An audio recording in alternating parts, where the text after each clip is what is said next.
Good afternoon, ladies and gentlemen, and welcome to Oldham County Fiscal Court.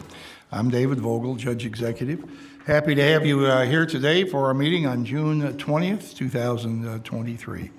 A few minutes ago, before the meeting started, we were able to present the Baptist Hospital Foundation with a check for $250,000.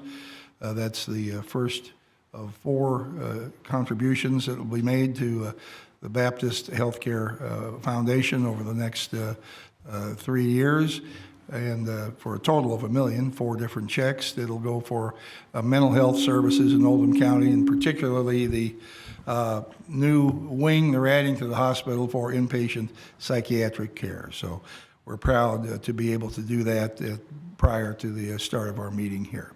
So now I'd like to ask everyone who's with us now to please stand for the Pledge of Allegiance. I pledge allegiance to the flag of the United States of America and to the republic for which it stands, one nation, under God, indivisible, with liberty and justice for all.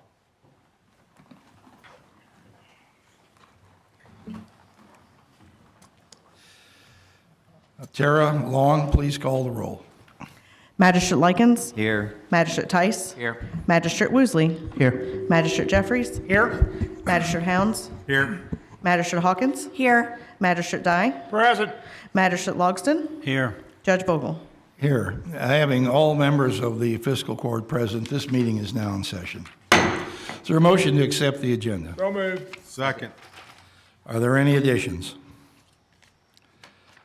Hearing none, all in favor, please say aye. Aye. Motion carried. Now I'll ask Tara to please read the minutes from our last meeting.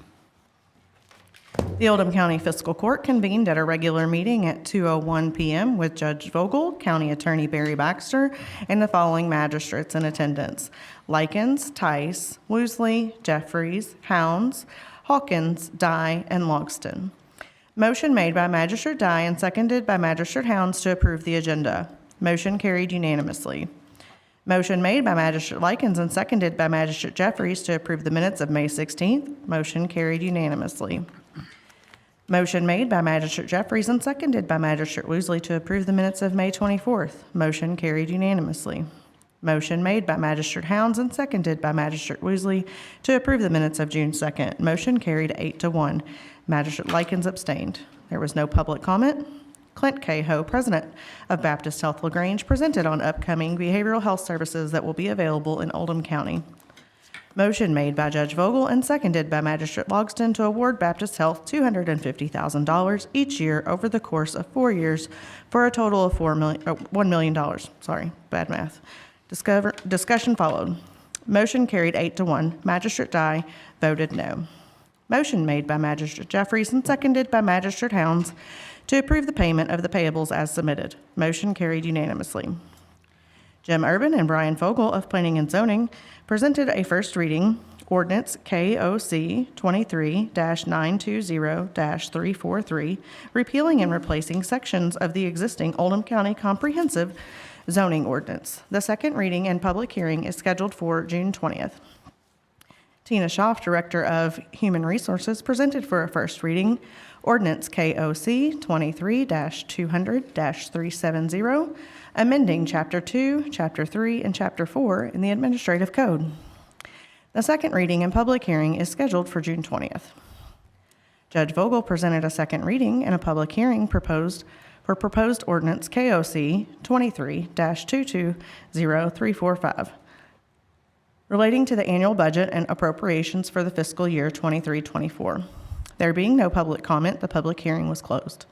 Motion made by Magistrate Hounds and seconded by Magistrate Logston to adopt ordinance KOC 23-220-345, relating to the annual budget and appropriations for the fiscal year 23-24 as submitted. Discussion followed. Motion carried unanimously. Motion made by Magistrate Woosley and seconded by Magistrate Tice to approve the standing order for the pre-approved recurring expenses for fiscal year 23-24 as submitted. Motion carried unanimously. Motion made by Magistrate Jeffries and seconded by Magistrate Hawkins to award Morton the bid for salt fiscal year '24 at a rate of $96.46 a ton for 2,200 tons with an obligated amount of 1,000 tons. Motion carried unanimously. Motion made by Magistrate Hounds and seconded by Magistrate Logston to authorize Judge Vogel to sign the contract amendments as submitted. Discussion followed. Motion made by Magistrate Tice to remove OCPD from contract. Discussion followed. Motion to remove OCPD from the contract was withdrawn by Magistrate Tice. Original motion carried unanimously. Motion made by Magistrate Jeffries and seconded by Magistrate Hounds to authorize Judge Vogel to sign the agreement, House Bill 1, jail arraignment equipment as submitted. Discussion followed. Motion carried unanimously. Motion was made by Magistrate Jeffries and seconded by Magistrate Woosley to release $60,975 for erosion control surety for reserves of Leah Spirit, Section 1 as submitted. Motion carried unanimously.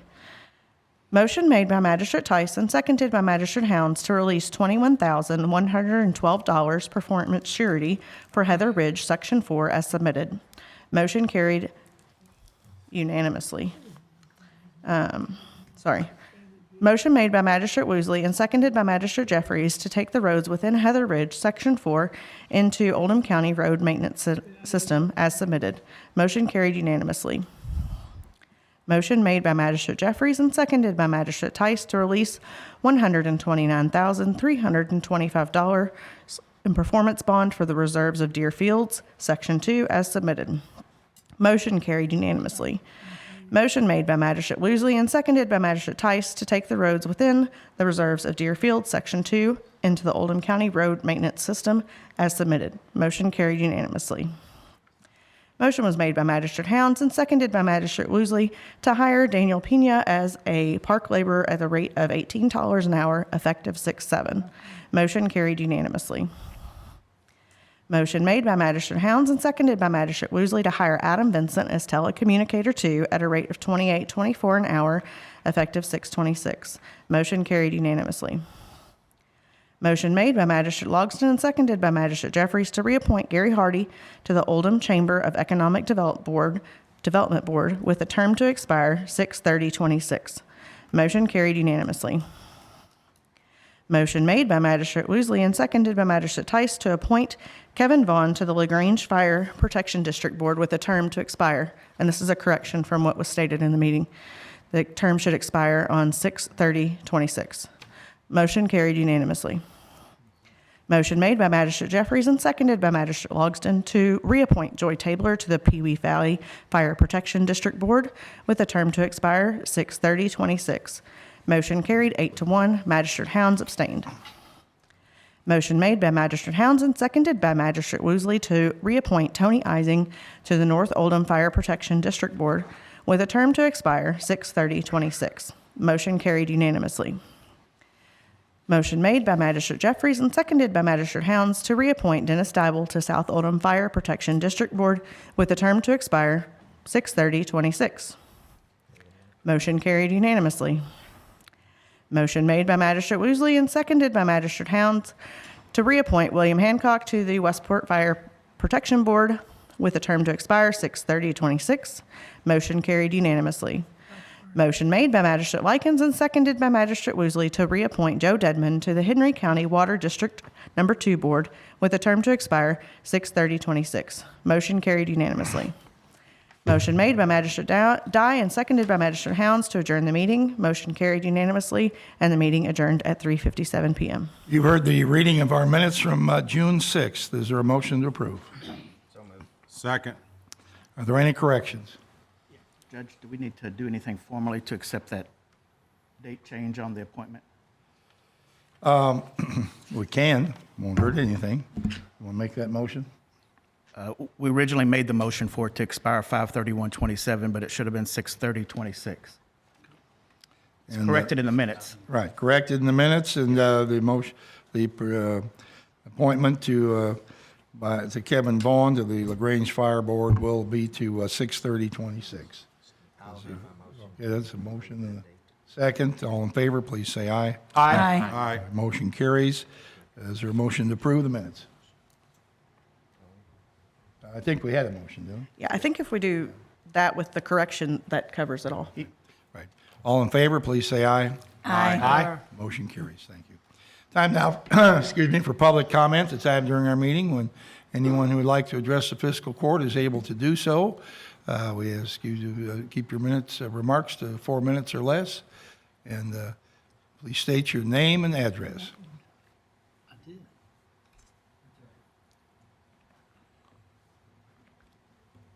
My name is Jim Allen, 1416 Oldham View Drive. This is a very simple one. Whenever we have these announcements in open air about documents and things that are coming before the board, not before the fiscal court, it's a little hard to. Is it off? There, do I have to start over? Oh, yeah, yeah. It's a little difficult to find from the announcement in Oldham Air where the documents are. And your staff will tell you, I've called over the last couple of years many times trying to find these documents. And I just made a very simple suggestion. There used to be in the main page for Oldham County a little box on the upper left hand where you could poke and it would give you all the current documentation that's under consideration.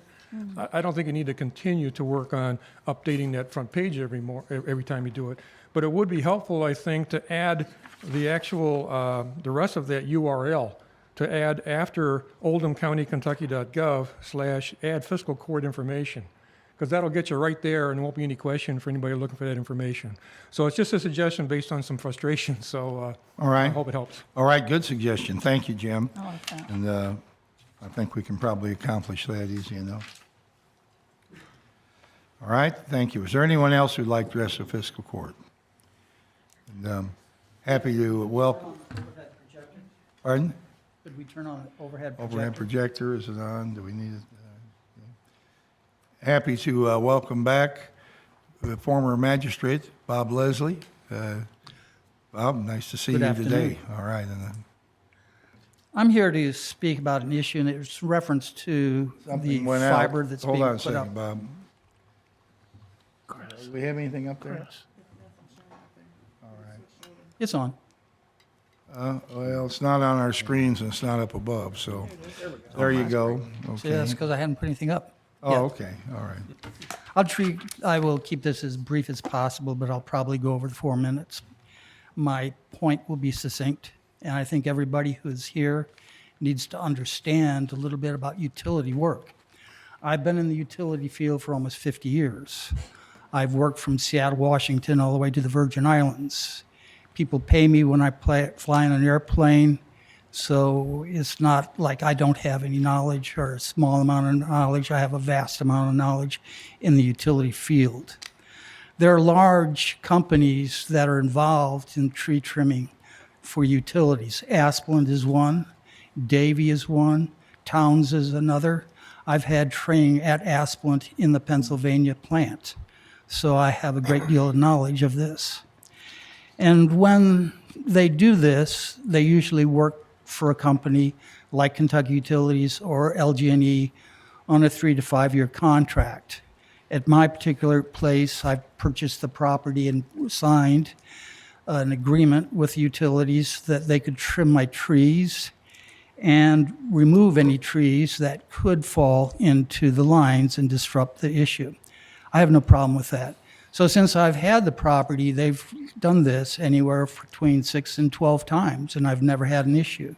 But then again, the people who do this are professionals, and I have no problem with that. I also work with people in the field that also do this, so I know that very well. I know that you have Star Construction doing this on the Oldham County fiber network. And I think it's important that you kind of have some idea of what's going on. You may get calls from some of your constituents as to what's going on and probably should know some idea of why or why not something is done. Kentucky Utilities and Louisville Gas and Electric are a very large company. It's worth $7.6 billion, which is a significant amount. If you look at a company such as Asplund, they're very large too. They trim in the United States and overseas. They're worth somewhere between $3 and $4 billion. So the training that I received from them was significant, and they're not the only ones that I've worked with. My neighbor saw the people trimming on the trees on her property, and I have some pictures of that. She was disturbed, and she talked to some of the people to see, in fact, who were some of these people that were cutting the trees on her property. Some of the names are this, and I'll put it here. Brad Nelms, Robbie Bulla, and you can see the area codes there. So she did a reverse lookup to see exactly who are these people. So Brad Nelms, who is he? He's from Bristol, Virginia, and he's involved in single-family home construction. He's one of the people cutting down trees in this area. This is a federal document on his right to use vehicles over 10,000 pounds on the highways. Please note that he doesn't have a chemical license involved in this. I'll get to that point. I checked with the Agricultural Department to see if TBC Construction as in his company has a license. They do not. There has been a significant amount of herbicides that have been done on my property as well as neighbor's property. This is an example of a systemic herbicide. Once it's sprayed on the foliage, it kills it all the way down to the root. It will never recover. It's completely dead. One popular one that can be purchased by the public is 2,4-D. It's a lesser version of 2,4,2-D, which was Agent Orange, but it's an extremely effective plant killer. This is in my neighborhood. This is on my property. As you can see, the arrow that I have at the top, that's the fiber line that the construction company put in. You can see all the foliage down below that goes to a creek and has been sprayed with a defoliant, has killed everything. This is another one in my yard.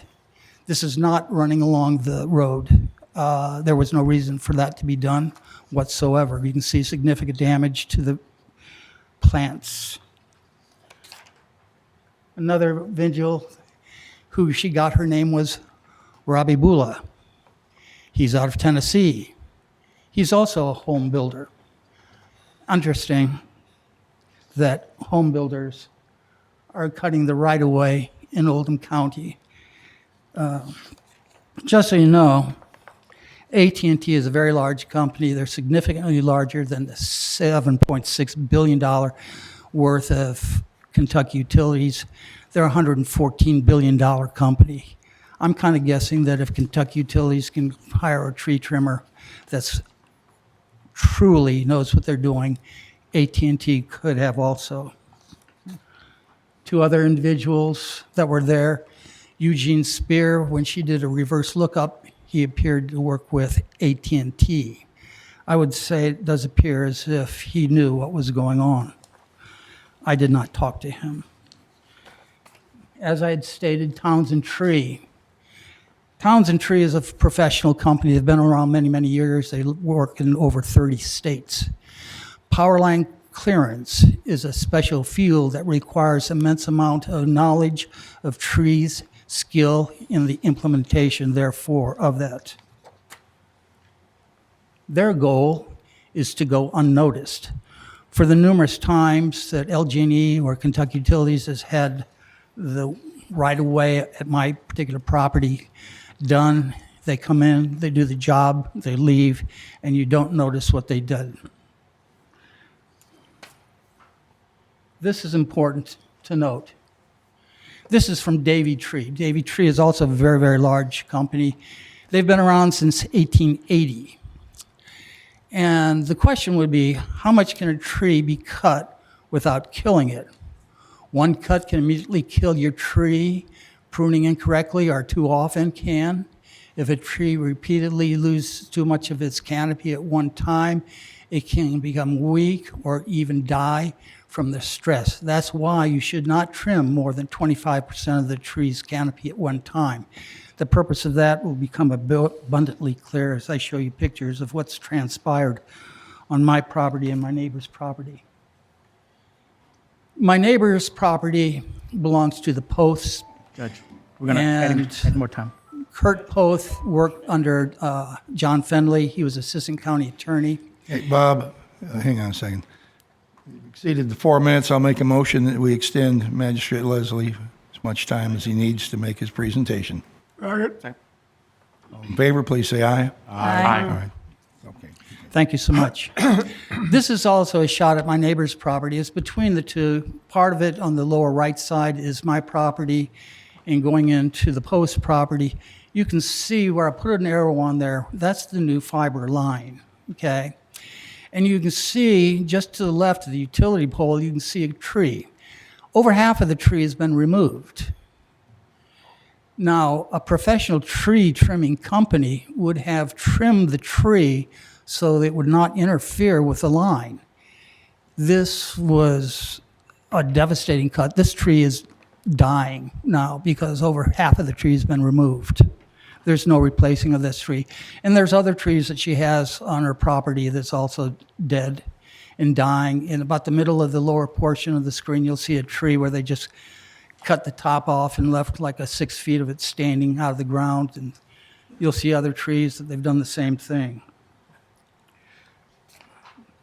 Just so you might know, elected officials of Kentucky, if a person cuts down or damages an owner's tree and the person's liable to the owner for triple the value of the damages. I'm not opposed to the trees on my property being trimmed. It's a necessity because it keeps them from interrupting your power if they fall or damage something else.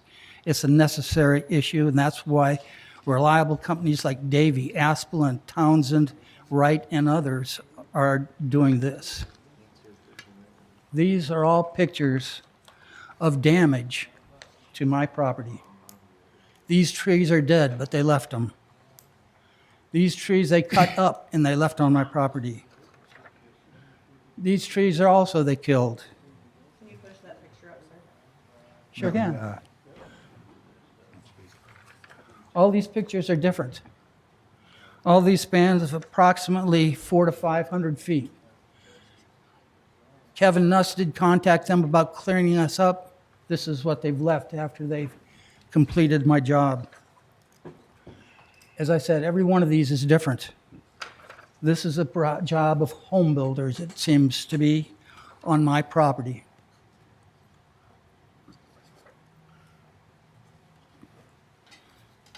Bob, can you push that last one up too? Sure. As you can see, actually around here, you can see the stump sitting up in the middle, and you can see the ground around the base of that. That's been killed by a herbicide also. That's why the trees are browning out. This is a picture that my neighbor took. If you see in the middle section of the picture on the right-hand side, you'll see what seems to be a dusty area. And you'll see a lot of limbs on the lower section of the picture. Those are limbs that they cut off of the trees on my neighbor's property. And they're using a chipper to dispose of everything on my property. I didn't realize my property was a county dump. This is them again. As you can see, they've left hazards all over the place. No professional tree trimmer would leave stumps standing up. That's a serious hazard. I have children on the street. If they go walking through there and trip over, as you can see, all the numerous trees that they cut down and put in a pile, every one of those stumps sticking out, if a child goes across that, falls, gets hurt, that's a serious issue. I'm not very pleased with AT&T on any level, but this is a minimum of what I'd like. All stumps need to be taken to the ground. All debris from the cutting or the spraying needs to be removed. All trees, shrubs, all the dying material needs to be removed. The area needs some types of ground cover so that it complies with the Clean Water Act. With the killing of all the plant material, it will all wash to the creek. Some of you may recall when a tree trimming company sprayed all the foliage on 524 going down to Westport, it was washing the road out. A significant cost was done to repair it because it was washing the road literally away. The goal is the same professional tree as Townsend tree, and go unnoticed. This is obviously a project that is noticed. This is inexcusable. I did get an email from Mr. Deely, I believe that's how his name is pronounced. I wanted to know who did this. He did not tell me. And he put me off to Star Construction. I would encourage everybody to go and look at reviews of Star Construction. I think you very easily see they have a habit of doing damage to people's property. It's not very hard to see. They're based out of Knoxville, Tennessee. That's probably why some of the people that they've hired come from Piney Flats, which is north of Knoxville. Bristol is just 15 miles from the same area. I would guess they know each other. I don't know for certain or not. I have made a criminal complaint on this. I intend to go further and prosecute these if the county attorney will do so. And I'm not very pleased. But I've also made a call to the Division of Water. Everyone in the county pays a fee because of groundwater wash-off and things of that nature. This is a prime example of why you charge every household in Oldham County for that. This is an egregious issue. No one would ever do this to somebody else's property. These are people who did it on purpose, and it's not forgivable. So please pass that on to Mr. Deely. If there's an attorney who wants to contact me about taking this further, I'd be more than happy to hear them. And I think that's my presentation. Do we know who Mr. Deely is? He's I'm not sure who he is. Brad Deely, lead construction engineering for Kentucky and Tennessee or AT&T. Okay. He's the lead on who's doing this project in Oldham County. All right.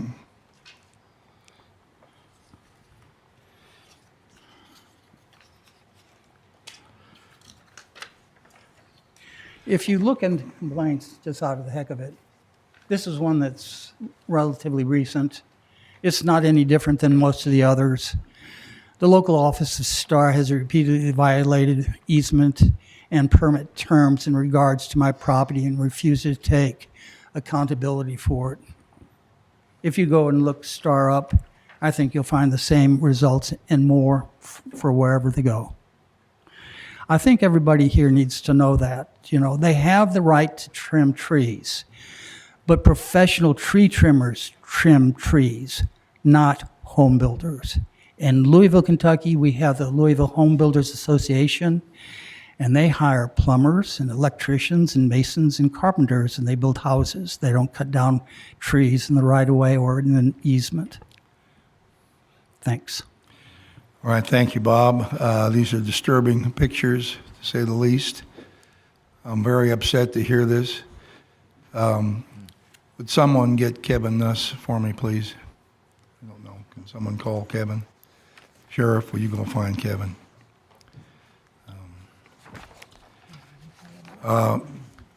Thank you for bringing this to our attention.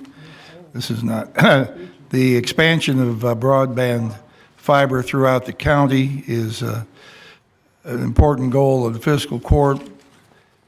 We certainly have not seen this type of presentation before. Find it very upsetting.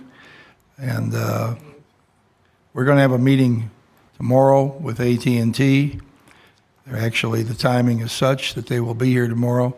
We'll be bringing this up tomorrow, and I agree there's no excuse for what we see there. It looks terrible, and I'm very, very disturbed to see that. Yes, sir. And Kevin, we've just had a presentation from Magistrate Leslie here. Do you see him? Will you go call Mr. Philly, tell him we would want tree trimming to stop immediately today until we have a further discussion about it? Okay. Okay, thank you. So again, I'm Jim Allen. This time, the president of Crystal Lake Association, a club at 1416 Oldham View Drive. I just want to pile on to what Bob said. I've been bringing this up at the road committee occasionally because, and I think our problem was KU, maybe not AT&T, but they came and they sprayed all these trees. We didn't even know about it. They didn't tell anybody. And then all of a sudden, all the trees died. And everybody's trying to figure out what killed the trees. And the problem is they not only destroyed a lot of the vegetation that hid one property from another, right? But they didn't tell us what the chemical was. How were we supposed to deal with the getting rid of all the dead wood, whether it was safe to touch in a day or a month or a year or nothing. So I multiple times have made an official request for KU to tell us what they've done. I've heard nothing. So I'd like to pile in on what Bob said, that it's not a good situation. Again, I'm not sure it's AT&T, but it's done quite widely. Okay. Not exactly sure what the answer is to this right now, but we're going to find out. And in regard to KU, they are managed by the Public Service Commission, and the level of authority the Oldham County Fiscal Court has over KU activity in the county, where they have easements on all of the properties that they're trimming, may be marginal, our ability to influence them. But we'll find out. And certainly sorry to see what I just saw in the members' report. So we're excited about having broadband services throughout the county. That fiber optic network, people are thanking us repeatedly for getting it to their neighborhood, and thrilled about what's coming, but we're not thrilled about what we saw right there as far as the tree trimming goes. Is there anyone else who would like to speak to the fiscal court? Seeing no one, I'm going to close public comment and go on to the next item on our agenda, and that's a presentation by the Oldham County Conservation District. And I'm not sure if your presentation goes hand in glove with what we just saw, but I'm sure it was something that you're concerned about soil, correct? Password. Happy news, okay. It's on the screen there. Password's on. And we'll have to ask you to bring your microphone down and speak into the microphone. Thank you. Judge, before they start, I was talking to Magistrate Jeffries. He's been a part of this for 39 years until this year. So. Right. Right. And Judge, may I just quickly Right. You'd introduce like them? to introduce them? Sure. Go ahead. We've got Mary Lowry today. She's chairman of the Oldham County Conservation District. We've got Bert Pearson. He is the vice chair of the Conservation District. And Dr. Perry Thomas is the new district program coordinator. So I'd like to officially welcome them to court today and look forward to your all's presentation. Thank you, Kevin.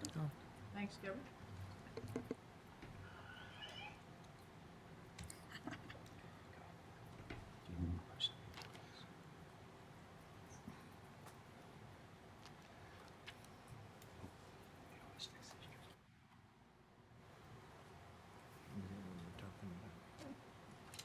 Should I push this? Okay. Yeah? Okay. Well, thank you all very much for having us. And Kevin, we miss you, but thank you for serving on fiscal court. And thanks to all of you for funding us every year. We present our budget, but I don't know that we've ever formally told you who we are and what we do. So thank you for the introductions. We're very excited to have Perry Thomas as our program coordinator. And of course, Bert and I have been on the board for a lot of years, but not as long as Boyd Johnson or Kevin. Conservation districts. Conservation districts were established by FDR during the Dust Bowl in the late 1930s. Every county in the U.S. has one. Kentucky, for whatever reason, has 121, even though we have 120 counties. Our board is comprised of 7 supervisors and our program coordinator. Some of our programs one is our Pollinator Habitat Cost Share program. This spring, what we do is we do a cost share with people that want to do pollinator beds at their home. A lot of people in subdivisions, some people on farms. We give them up to $150 match for the pollinator beds. This spring, we did 21 so far. We've done a total of 60 in 5 years. We've also partnered with the Friends of Curry's Fork to maintain the Main Street Pollinator Garden in LaGrange. We're also going to create a pollinator garden at our office in Buckner. Our tree giveaway. Our tree giveaway has been hugely popular every year. We give away saplings. Last year we were at the History Center. This year we were at the fabulous Spring Park Pavilion. Thank you. We gave away 2,450 this year, and as at all of our events, we also had partners that tabled and talked about their programs, and we talked about signing up for our programs and gave out lots of information. And I think we were out of trees by about 10:30. We also partner with UK Extension and do soil testing vouchers. To date, we've given out paid for 309 vouchers for soil samples testing to date. Last year, we did 312, so we're ahead of ourselves. And as with our pollinator program, we're on track for our best year to date. Our geobin composting, we've partnered with the Recycling Center, the library, and volunteers to give away composting bins after the applicant has done our educational program. Most of it's backyard composting. We've had 388 participants that have gone through our training, and we've given away about 300 bins thus far. We hope to do more with yard waste and leaves, etc. Our rain barrels. This was a hugely popular program we just did. We partnered with the Recycling Center, and we have lots of bins there. We had more people sign up than we had barrels, and the barrels cost $153. We gave them away, or we paid $50 of that through a grant, so it cost everybody $103. We also have one at our office if anyone would like to see what they look like. Our annual banquet and awards ceremony. Good, better. Was at City Place this year. And our annual banquet is always a highlight for us in the community as we give away our prizes for the Jim Clapper and Writing Contest, which is only in Kentucky. I've learned only Kentucky conservation districts do that, as well as our scholarship and conservation awards. And again, we're joined by our partners who tabled. Step back just a little bit. Our partners who tabled, and we also played cornhole with the kids. These are some of the kids and adults that got our awards, and we also this year got a giant check that we are able to use. You can't cash it, but it looks cool. Okay. We have a cost share program and environmental grants, 75-25 programs, what we call EQIP, that help local farmers. And we have money up to about $20,000 that goes through the conservation district and then benefits our farmers and people in the Oldham County community. We also, thanks to you all, have $7,500 grant for the dead animal removal program. At the farmers market, we joined our local farmers and artisans for opening day of the LaGrange Farmers Market. And we celebrated Earth Day by giving away 200 plus water bottles and promoting composting and raising awareness about the importance of planting native species. We also are looking forward to several things we're implementing with our programs. We're going to start administering the CAPE and YAPE programs for the Ag Development Board, which Farm Bureau did before. And about $65,000 plus is available to Oldham County, so that will flow through the Conservation District Board and go to producers up to $5,000 per person. And we also look forward to expanding our support of the Curry's Creek watershed in supporting action steps recommended in the watershed plan, including providing watershed education and outreach. So this is some of what we do. And this is who we are, and we thank you guys for your support. And any questions? Does anybody have any questions for the Conservation District? Well, thank you. We hope to see you at some of our events, and come by our office anytime. Thank you. Planted Now- about 40 trees over the 10 years do? or so we've been there. And Yeah. How big? Send us pictures. some of them are huge. I mean, they're 8, 10 So- feet tall now. So So the tree giveaway, there are saplings. Yeah. And we have people that have gotten them for years and bring pictures of real trees that were saplings when they got them. So it's very heartwarming. Judge, just one thing I'd like to add.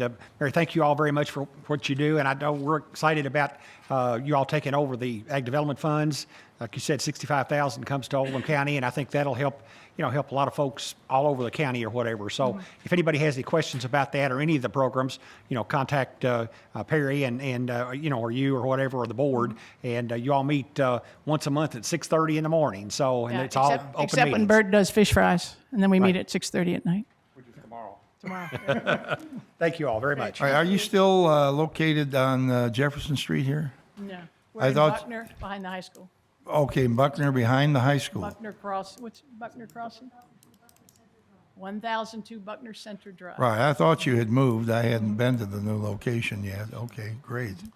I have been there in the morning at 6:30 to swear in some board members in the past, and 6:30 is, it's early, but I'm always happy to go there. Thank you. Thank you very much for coming today and bringing us up to date. The next item on today's agenda has to do with our county administration.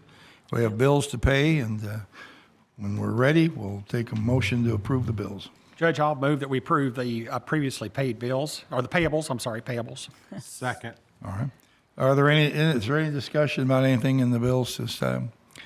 Hearing none, all in favor, please say aye. Aye. Motion carries. Anyway. Budget transfers, Melissa Horn.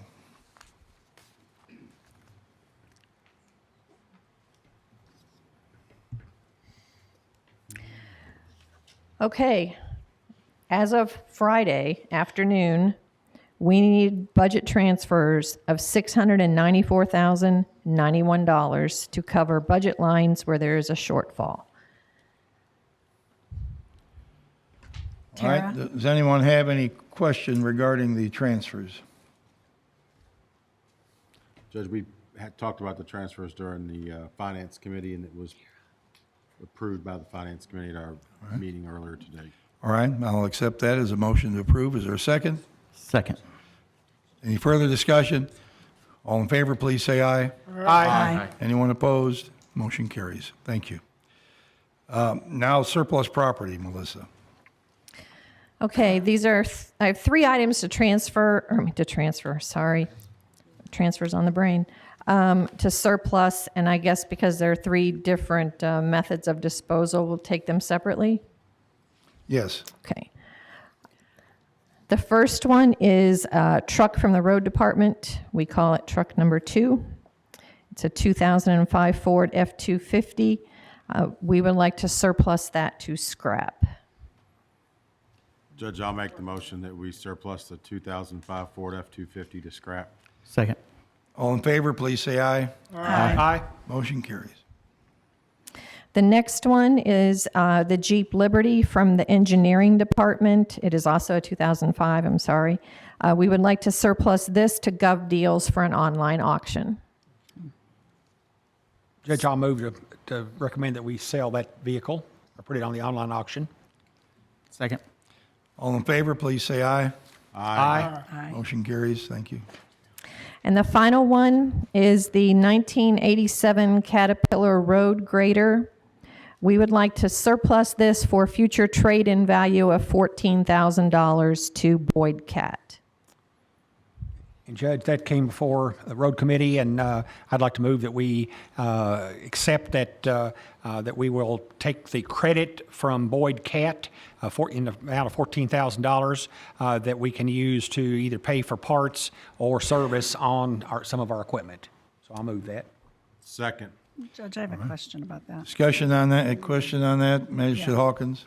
Okay, so you said 14,000. Here it says 87,000. Can someone explain That was the that? original price. Oh, purchase the price. 87 was the original, and then, but we'll get 14K credit. We bought it in 87. Yeah, and then do we have the next piece of equipment picked out already? No, we're just going to use that, I think that credit for parts on any of the equipment that the county has through Caterpillar or, any service that we would require, that the Caterpillar would do. That credit will go to help pay for some of that. Okay, and so we have a credit with who then? Remind me? With Boyd Cat. With Boyd, okay. Yes, ma'am. Thank you. All right, I've got a motion and a second. All in favor, please say aye. Aye. Motion carries. Thank you. Under community business, we have the second reading for our public hearing for zoning ordinance amendments. You had it. And we'll ask Brian to come forward with that. Brian Fogel. Thank you. Bye-bye.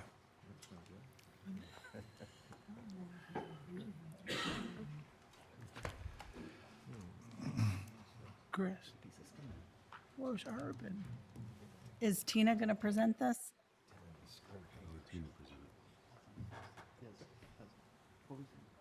Oh, she does the next one. The administrative code. This is going to be a public hearing, so if there's anyone here today who would like to speak for or in opposition to any of the recommendations, you'll have an opportunity to do so a little bit later. It has to be done at podium. I'll try to sneak up and change it. Okay.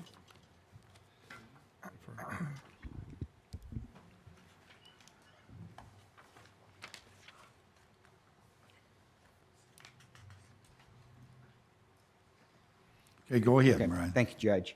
Good afternoon, Brian Fogel, Assistant Administrator with Oldham County Planning Development, here to participate in the second reading of updates to the zoning ordinance, specifically the sections that are listed on your screen right now, addressing private clubs and event venues, agritourism buildings, golf driving ranges, school capacity standards, and solar energy systems. I've been here for about 6 months. These updates to the zoning ordinance have actually been ongoing since November of 2020. And just right there, you can see the number of times that the Planning Commission Study Review Committee has met to discuss these in depth. They've had guest speakers. I can tell you the facts of those. Magistrate Jeffries could probably give you the real background to it because he was chairperson of the Planning Commission prior to his role as magistrate. The Planning Commission has heard this on 3 different occasions: in November of 2021, April of 2022, and then March of this year. And now we're before the fiscal court. So if you follow the arrow over to here, this is the step that we're at right now. Now, because Oldham County has a joint planning commission with the Crestwood City Council, LaGrange City Council, and Pewee Valley City Council as a joint planning commission, after you all approve the changes to the zoning ordinance, our next steps will be going to Crestwood City Council and LaGrange City Council and the Pewee Valley City Council to get their consideration for updating the zoning ordinance. So the format we have been utilizing, and we'll do it this afternoon, and Magistrate Tice likes when we use the page numbers, so the page numbers have not changed from what you guys have received, so we all know what we're referring to if there's a question or a discussion.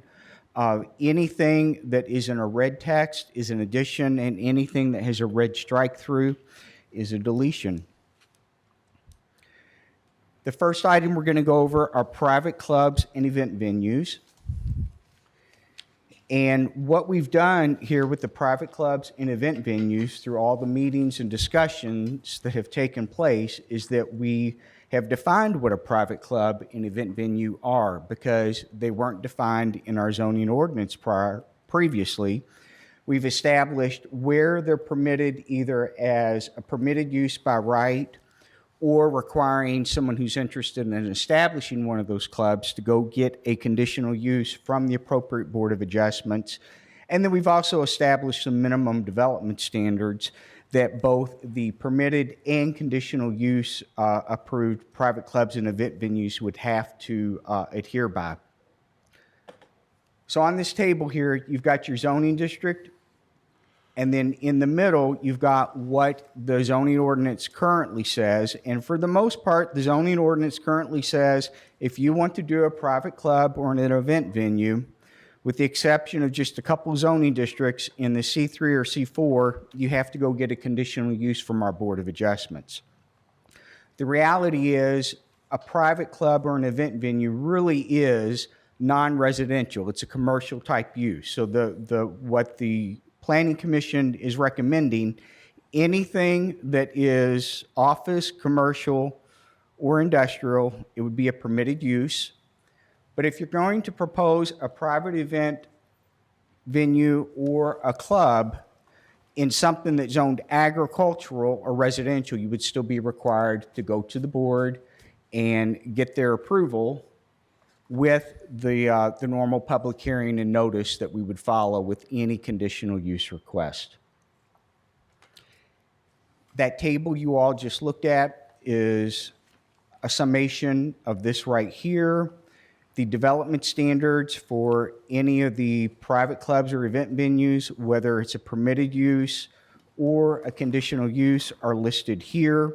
We already had development standards for the conditional uses, which is why you see this text here in black, and then addition to a very specific reference to the landscaping portion of the zoning ordinance instead of just a general statement. And then the definition of what a private club is and a definition of what an event venue are.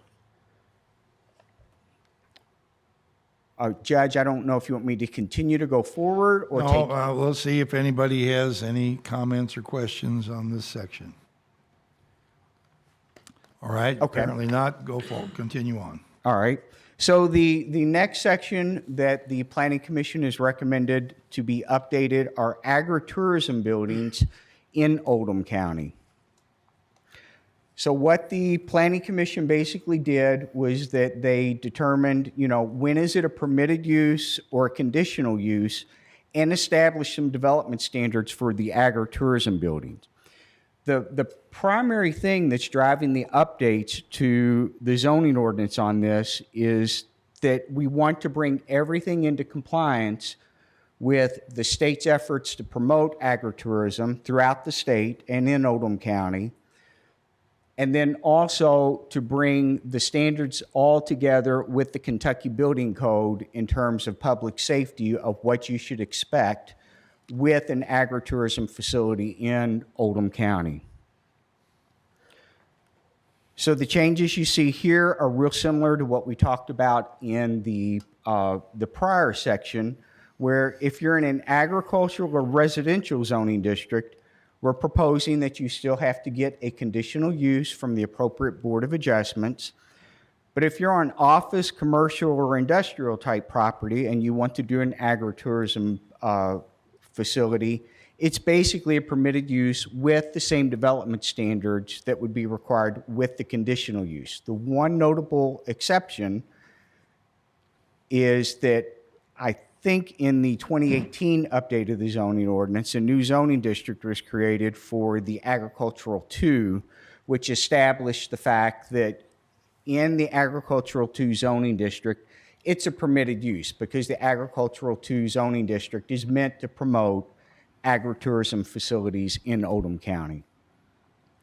And then the specific text is right here. Again, that table you just looked at is a summation of this.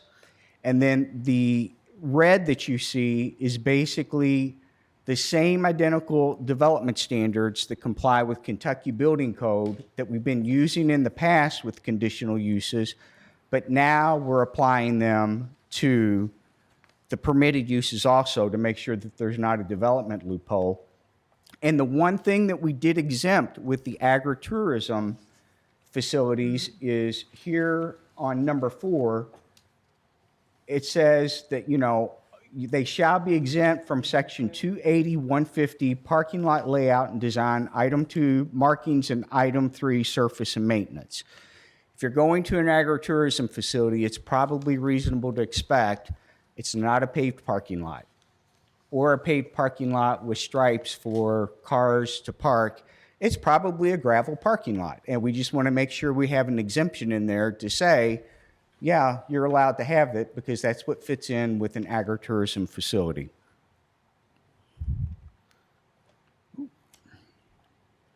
And that is the end of the section for agritourism buildings. Are there any questions in regard to the information presented by Mr. Fogel? Magistrate Jeffries. Just a couple. One thing for you, Judge, is as far as the public hearing part, will the folks that are here that want to speak, will they be able to speak at the end, or do we want to, if they have questions, the we end. move through it? I think we need to go through the entire presentation. Okay, all right. I had a question on the agritourism. Anything constructed prior to December 31st, 2016 is exempt and will remain exempt in this language. Is that correct? The way I'm reading that? That's on page 7. That's what it says. Yes, that is correct, and that's what the ordinance says right now for anything that's a conditional use, and we would be applying that to still the conditional uses and now the newly permitted uses. Okay. All right. Thank you. That's all, Judge. Okay. Magistrate Hawkins. Judge, will we take these up and vote on these individually at the end? Yes. Okay. That's my only question. Well, no, you're able to ask your question about this section right now before we have a public hearing. It's unlikely there's going to be anybody from the public speak at the public hearing, but we are going to have one. Yeah. Judge, I do have one question. Okay, go ahead. Mr. Fogel, can you actually tell us what an agritourism building is? I see the definition here, but what if I didn't want to put something that big? What if I just wanted to put up a small fruit stand?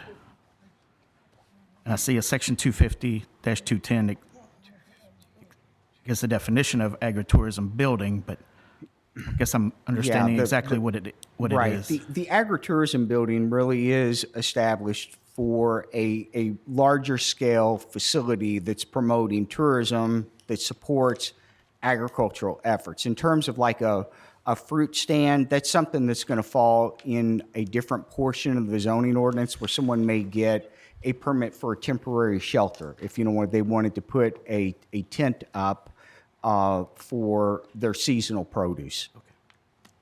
That explains. Thank you. Right. And Okay, Magistrate Hawkins. in the entertainment industry that we're in, we would call that entertainment. So that the wording of agritourism might be confusing. It's entertainment, right? That's correct. Yeah. Yes, and it's efforts that the state has been promoting to basically help with the economic viability of farms in the state. And that would include things like corn mazes and all of that. Yes. Anything like that. All right, proceed. Okay, thank you. Okay, the next section is golf driving ranges. And there's not a lot of change to the golf driving range, with the exception, we didn't have a definition for a golf course. We didn't have a definition for a golf driving range or miniature golf. We're not proposing any changes to where those particular types of facilities are allowed in Oldham County. We're defining them to say that when it's a driving range, this is where it goes. When it's a golf course, this is where it goes. And when it's miniature golf, this is where it goes. And generally speaking, golf courses, with the exception of a couple of our commercial zoning districts, require conditional uses from the Board of Adjustments. No change there. A golf driving range, which is really a commercial activity, has to be in a non-residential zoning district which would be one of the commercials or industrial zoning districts. You can't ask for conditional use to put it in a residential area. It's a commercial activity. It would require change of zoning if the property is not zoned commercially. And then likewise with miniature golf. It's a commercial activity. It's not appropriate to ask for a conditional use in a residential neighborhood. We did clean up our language a little bit on the lighting requirements for golf driving ranges. Basically, we were just saying, you know, your lighting shall comply and not shield onto adjoining properties. That's kind of a subjective term, but the lighting section of our zoning ordinance is very objective. It has standards that it uses to define what is acceptable lighting, what's excessive lighting, what type of lighting shields do you have to use to make sure that you're not projecting light onto adjoining properties. And then the definitions right here, where we define what a golf course is, what a golf driving range is, and then what a miniature golf is. The thing to keep in mind with all this is that the question may come in your mind, well, what about a country club? The golf course is not a country club. A country club is part of a development as it's defined in the zoning ordinance. And basically, country clubs would be a conditional use in any of our residential or agricultural zoning districts and a permitted use in any of the commercial or industrial zoning districts. And Judge, that's the end of that section. Anyone have a question on that section? I don't think so. Move on. Okay, thank you. Okay, school capacity standards. So what we're doing with the school capacity standards, we're creating two tools that allows the Planning Commission in partnership with the Board of Education to put some mitigation efforts in there when somebody proposes something other than just a single-family residential lot. In terms of what we're getting ready to look at, this is something that the Board of Education has adopted and been using, even though our zoning ordinance has not been brought up to date as a matter of administrative policy. Lots of credit to different people on all these things, but particularly Amy Alvey on these school capacity standards and Michael Williams with the Board of Education, because they sit down and really went through the details of all these things. And we already had school capacity standards in our zoning ordinance. What we're doing is we're updating it to reflect that we may have more complicated development proposals than just a single-family residential lot. We may have mixed-use developments. So if you have a mixed-use development where you have land uses that aren't generating students that are going to the school, you get an allowance in the number of permits you get each year for a dwelling unit. You don't get an increase in the total number of permits, but you do get an allowance with the recognizing that, you know, if that's an office, or if that's an open space, or if that's a hospital, those uses are not generating children that will be going to the schools. So you get an allowance that incrementally increases the number of annual permits that you get each year. Brian, is that the difference between 125 units and the 75 units? Is your mic on? The 125 applies to single family. The 75 applies to multifamily, which we're getting ready to go into. But it's, Magistrate Loxton, it's all the same principle. You know, that if you have a use where you're not generating students, you get a little bit of an incremental allowance on your annual number of permits for that larger development that's more than just a single-family residence. So the 75 that you're referring to is to address when you have a large development that has multifamily in it. And what Amy and Michael had to work on was that when you have a development like that, the financing structure is different for multifamily than it is single family. that the lenders want some assurance that in a given year, you can get a certain number of permits as you're developing that multifamily part of your project. So that's where the 75 comes in. Manager Towns. I don't know how you build apartments with 75 units. Because they're usually even numbers. That is correct. Okay. Yes, they had to arrive on a number, and that's a very valid point. You know, they're always built at an even number. But if you look at the way that you stage this, you could come in November if you have your construction plans approved. That's the triggering event with multifamily. You could come in November, get your 75 permits, and then come back in January and get your next 75 permits to give you an even number. But you can't outpace what this chart says, that if you think you're going to build out in 2 years, the way you work with that requirement is to stage it in terms of construction plan approval. But you're not getting an increase in the total number of apartments. You're simply getting an adjustment in your allocation of how many dwelling units you're allowed each year. Can you And explain again, that? it's really geared towards more complex developments. And the example I'm going to use that immediately springs to my mind, and where we go to LaGrange City Council, we'll have to talk to them about it, is the Olda property.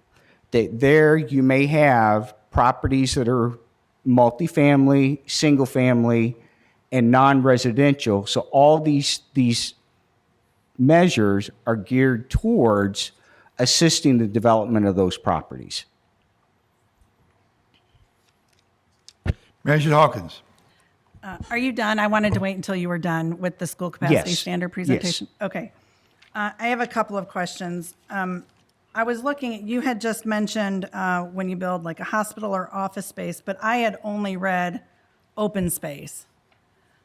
So is it open space and all those things you listed? Yes, it's basically any type of use, including open space, that would not be generating students. Okay.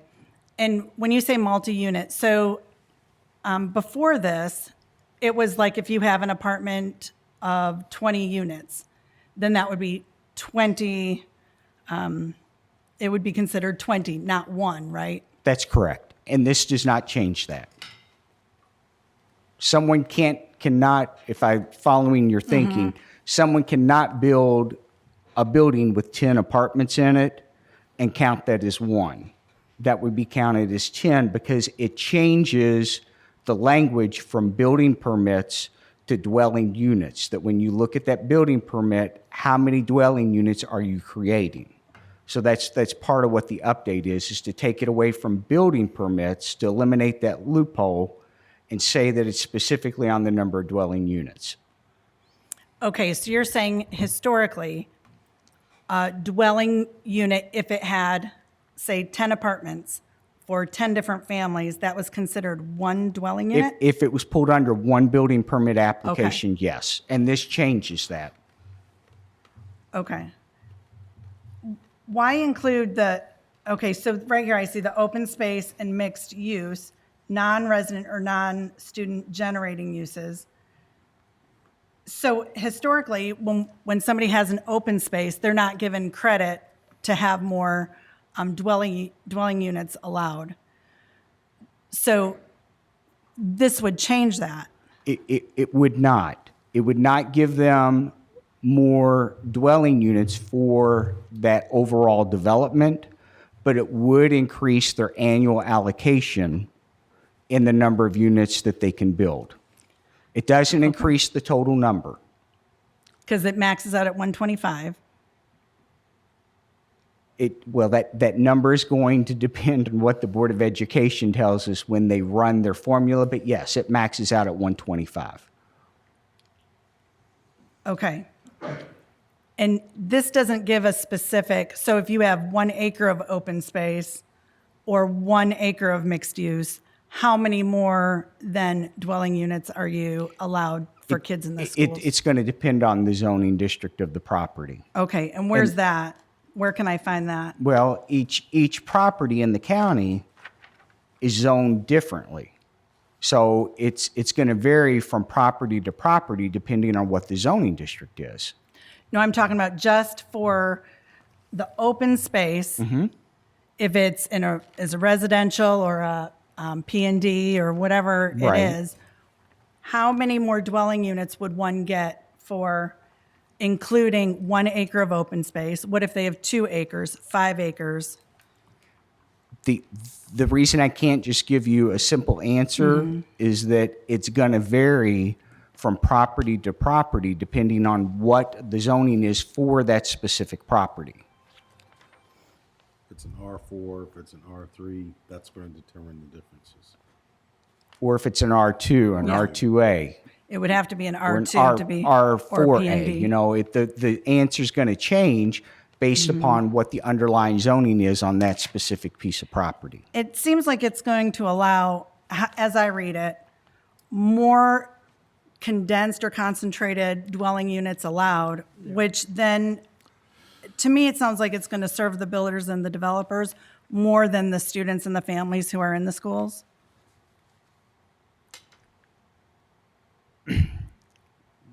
The Board of Education doesn't agree with you in terms of the work that they put into this. And I don't know how to answer your question to change your perception there, but that's not the case.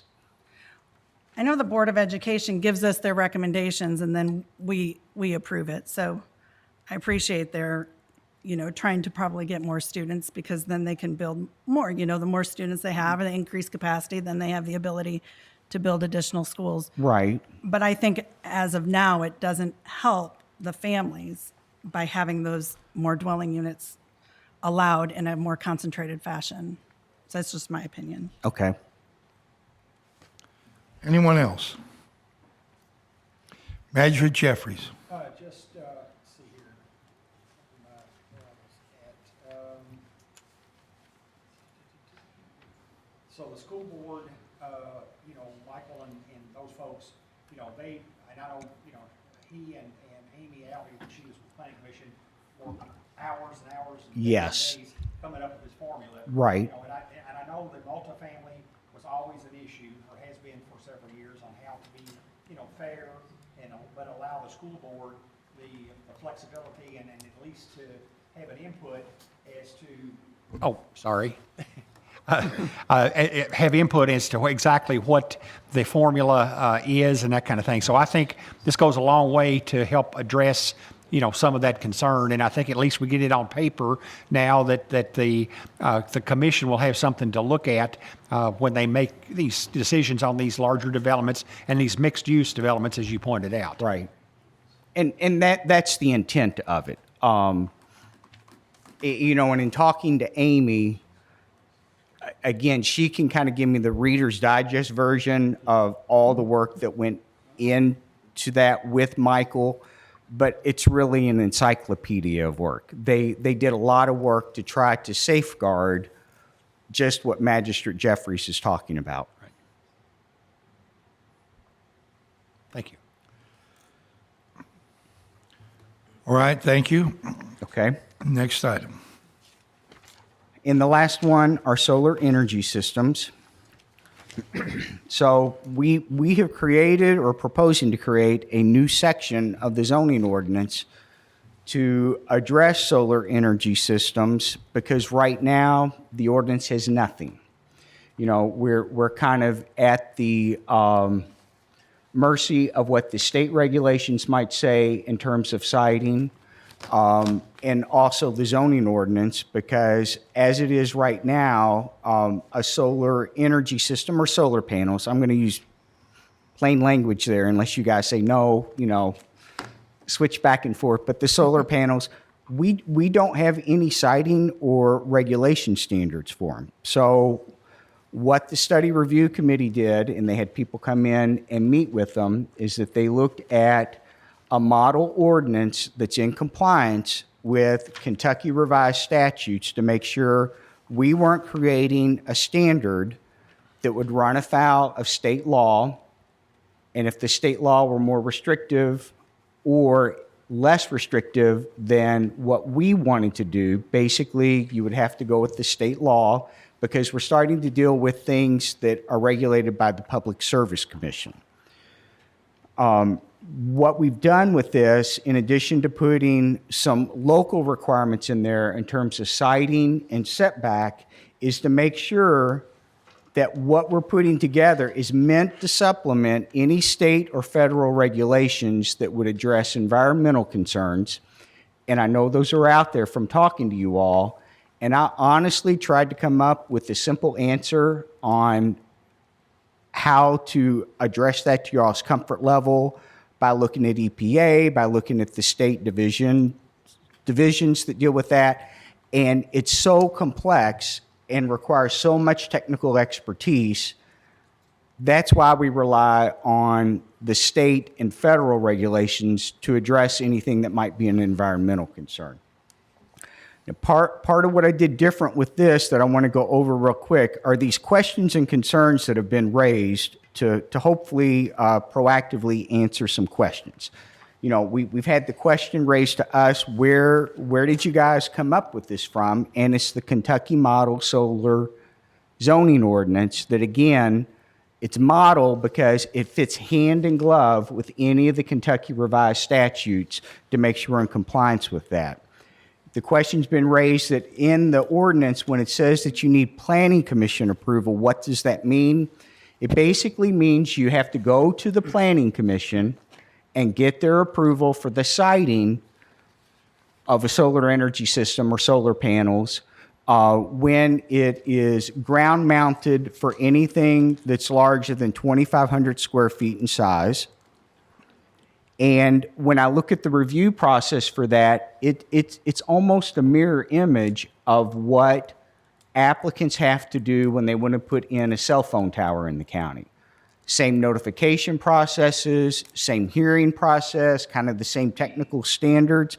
And that's in our zoning ordinance, and it's been working well, and it complies with the state statutes. The question's been raised, you know, how are solar panels decommissioned? There are environmental laws that address that, but what we have specifically in this is that when it's a ground-mounted solar panel system that's in a residence, and that means it's smaller than 2,500 square feet in size, that when it's stopped being used, it has to be taken off the property, all its support poles, off the property within 6 months, and the ground has to be restored back to its natural grade. And then for the ones that are larger than 2,500 square feet, we refer to those as non-residential ground mounted, that within 12 months of when it's no longer producing energy, it has to be starting to be dismantled, and all that work has to be done within 6 months. We've had the question raised of, can solar panels exceed the height of a residence's roof? And the answer is no. The zoning ordinance specifically says a rooftop solar energy system shall be positioned on the roof so as not to extend above or beyond the edge of any ridge, hip, valley, or eave, ... It talks about it more. But it also says in here, it might be reasonable to expect that those solar panels may not be inches from the surface of the roof. And the reason that's in the model ordinance and why we want it here is that the solar companies use software to calculate what's the angle of the solar panel to maximize your energy output. And if you have a house that has a lower pitched roof, it may be required to accommodate the sun's angle and intensity that you've got to put it more than just a few inches from the surface of the roof. And then we had the question about, well, what's to keep someone from maxing out solar panels on their roof with the ground mounted at their house because they want to create cash and have revenue coming into them.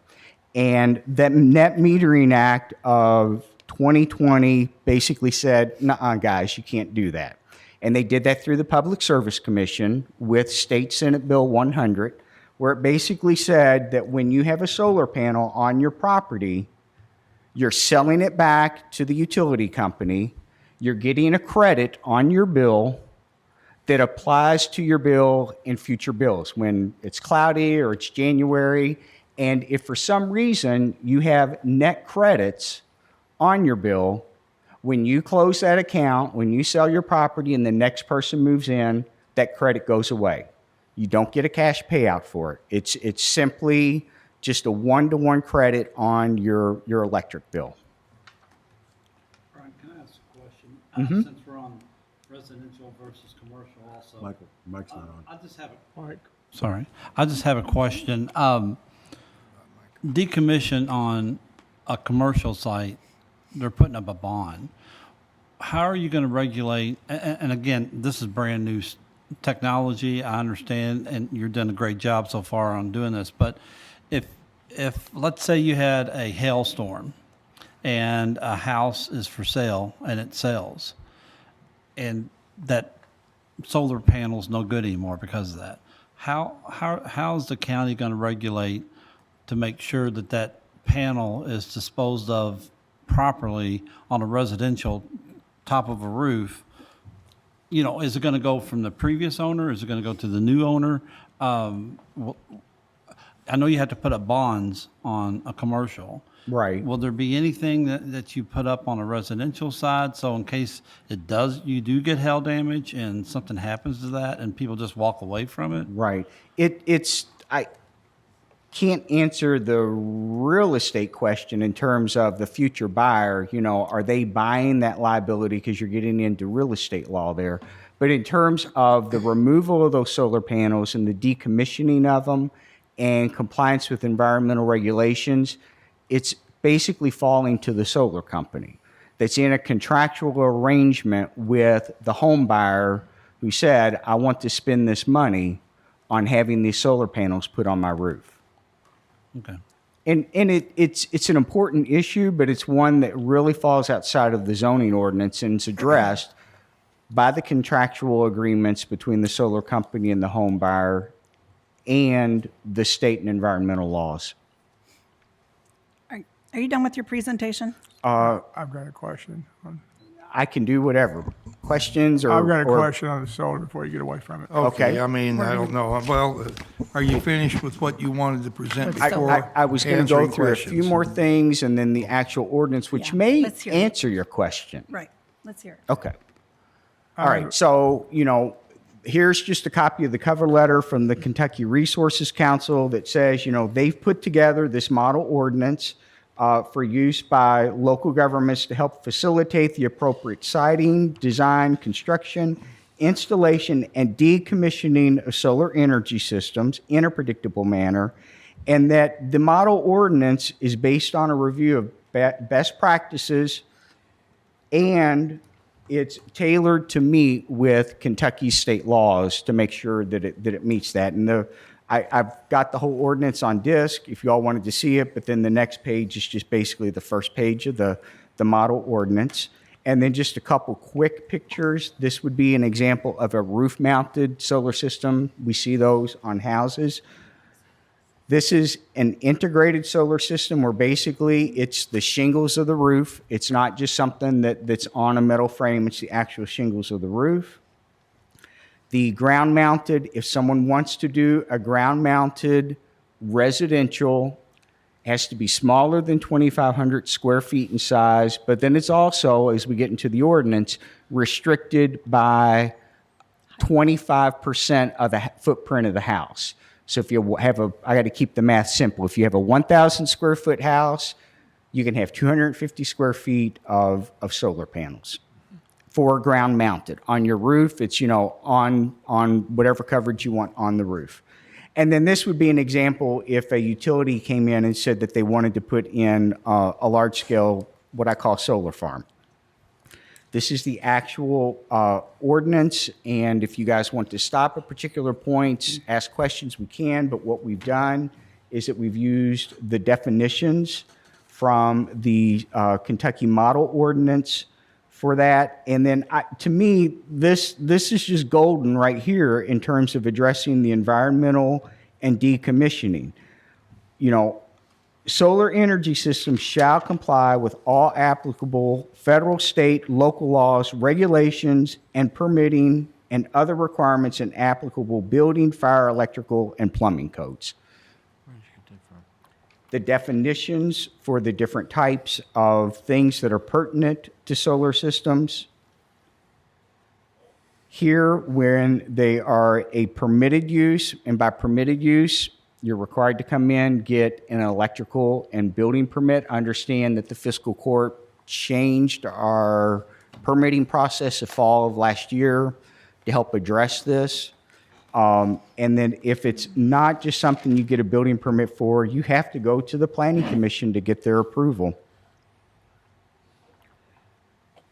Then there are some general requirements for rooftop solar systems and integrated general requirements for the residential ground mounted.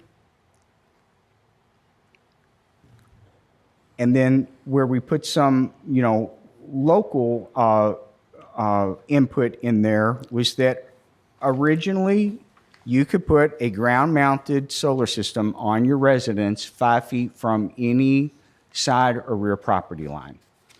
And to make it fit what we want in Oldham County, we basically came up with a stair step here where if you're 1 acre or less, it can't be any closer than 25 feet to any side or rear property line. If you're 1 to 3 acres, it can't be any closer than 50 feet. And if you're on 3 acres or larger, it can't be any closer than 100 feet. And then the decommissioning standard. And then the next section where it starts to get into the non-residential, and that would be the larger users. If a public utility came in and said they were interested in locating one in Oldham County, it would require Planning Commission approval. And more of those standards, what the permitting application requirements are, and this basically complies with state statutes. And then what our public notice and public comment procedure is, and this really closely mirrors what we do for telecommunication towers and cell phone antennas. And Judge, All right, that's the end of okay, that section. Okay. Does anyone have, we can ask questions here now, and then we'll have our public hearing if we need. All right, Matt Shaddai, I believe, was spoken. Yeah, I understand that, you've got the residential home-mounted or building-mounted systems that you all are taking into consideration the setback from the side of the roof, and then the snow load and all that kind of stuff. That's all been figured into it, I understand. I believe there's even something about how you can get it has to be so far from the edge of the roof because of if there's a fire, and the firefighters have to have a certain amount of clear passage to get through. So all that's well and good. And of course, then the next thing is when one of the system fails. I own the house. If the system's failed, you want to buy my house. Okay, well, of course, the rule says it's got to be decommissioned. Well, I'm just not going to do it. If you want to decommission it, you decommission it. My question is, how are you going to, not you or the planning, the building, planning development downstairs, how are we going to get people to actually do this? Because we've got people that move into subdivisions, and the first thing they do is they plant a bunch of bushes right in the center of a easement, a drainage easement. And people say, well, my water won't drain in my yard. Well, idiots, you planted bushes right in the middle of the ditch. That's why I don't. So how are you all going to enforce that? Or are you going to leave it? Are you going to leave it up to the real estate people to talk about prior existing conditions? It's going to be that last scenario you just talked about. That it's going to be a contractual agreement between the solar company, the existing homeowner, and the future home buyer. So they would have to. They would have to tell. They're supposed to be. What's the right word, Chris, or what's the right term?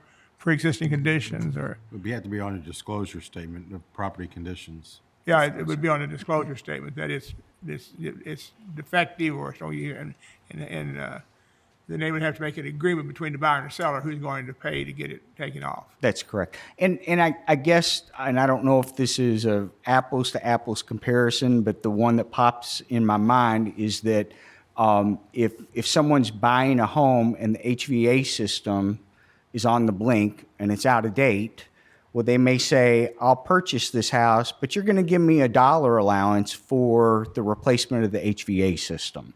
You know, that it's going to probably be something similar to that. Well, you'd have an inspector come in and check it and see. They will have home inspections, but then again, I understand that some people they don't want a home inspection. They'll take it. There's some kind of agreement between the buyer and the seller. So I'm just concerned about who's going to end up doing these because there's going to be some hard cases out there that someone's going to say, well, no one told me, that kind of attitude. And okay, I've thought of a solution to that. Magistrate Hounds. Question I have is that when I look at, and I don't know much about solar, I know it's the latest and greatest thing, but when we talk about 250 square feet, is that a number, where did we come up with that number on a 1,000 square foot house? Because I guess my question is 250 square feet worth putting in to power that 1,000 square foot house? Yes, probably not, but that would be a question that the solar company would have to answer. And I was using that as an example to explain that the overall size of a ground-mounted solar system at a residence is directly tied proportionally to the footprint size of the house. So someone can't have a 1,000 square foot house and say, well, I'm going to put 2,500 square feet of solar panels in my yard. It's proportionally tied to the size of the house. And I do want to correct myself on my math. It should be 50% proportion, not 25%. Okay, but, and again, I don't know anything about solar, and maybe you do, maybe you don't, but I mean, is 500 square feet going to power a 1,000 square foot house? I don't know the answer to that. I guess Depends on what you're growing in your basement. What's that?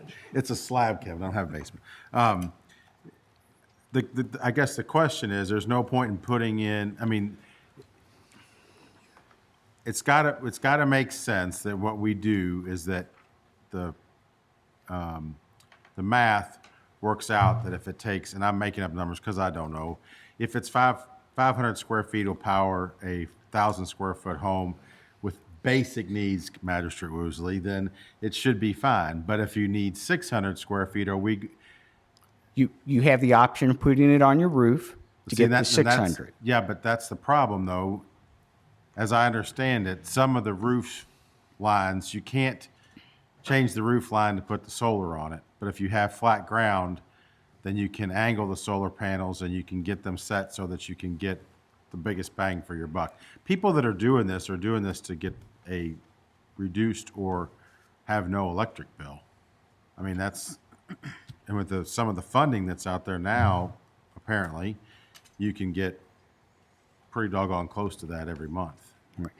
It really, the assurance you can have, whether it gives you the assurance that you want or not, is that the size of the ground-mounted solar panels are proportionally tied to the size of the house. You know, so it may be that if someone has a smaller house and they want to put solar panels in and that doesn't generate enough electricity to make the economics work, when they meet with the solar company is probably going to say the economics don't work, or the homeowner is going to look at it and say, yeah, it's a good idea, but the economics don't work. Okay, so here's where I'm going. You've walked right into the trap, is then you're basically pushing out the people that have a smaller home not to have solar panels if they want them. On the ground. They could put the solar panels on the roof. But I'd have probably less space on my roof if I've got a pitched roof. I'd have to do the math, but I don't think you could get enough solar panels on the roof. It depends on how big your yard is, too. And that would take you to the next level. Should we be putting the formulation? Let's maintain, please raise your hand All and right. I'll call on you to speak. I mean, I guess I see that. the problem is that we're going to regulate by the size of the house how much solar panels you can put up. If you've got the yard space as I understand it, you want to put the solar panels in to power the house or to get to a certain percentage. And again, I'm playing devil's advocate here, but if we restrict it, then you're saying that a person who has a 1,000 square foot house can't put in solar panels to power their home, but a person who has a 2,500 square foot house now has enough square footage in their home to have enough footprint to power their home and have ground mounted solar. But we're really speculating on whether or not that's enough solar panels to generate for their electric needs. I agree, but I mean, if we build the ordinance this way, then we're forcing that. Well, but the ordinance is built to provide protections to the adjoining property owners with some assurance that the neighbor next door is going to cover their entire backyard with solar panels, that there's some restriction on the amount of footprint that it can occupy. Okay. Magistrate Woosley thinks he can answer that question. I'm on Google, and for a typical 1,000 square foot American home uses 300 to 400 kilowatts per month, and that's about 5 to 6 regular size panels, 375 watt panels. So what's the size of that, though? They What's the are, square footage of that? Because again, we're going into property rights here, folks. You've got, if I own a piece of property, it's my piece of property to pseudo do with it as I wish. I'm not trying to, but are we tying the hands of a smaller party? We're only allowing the larger homes to have solar panels.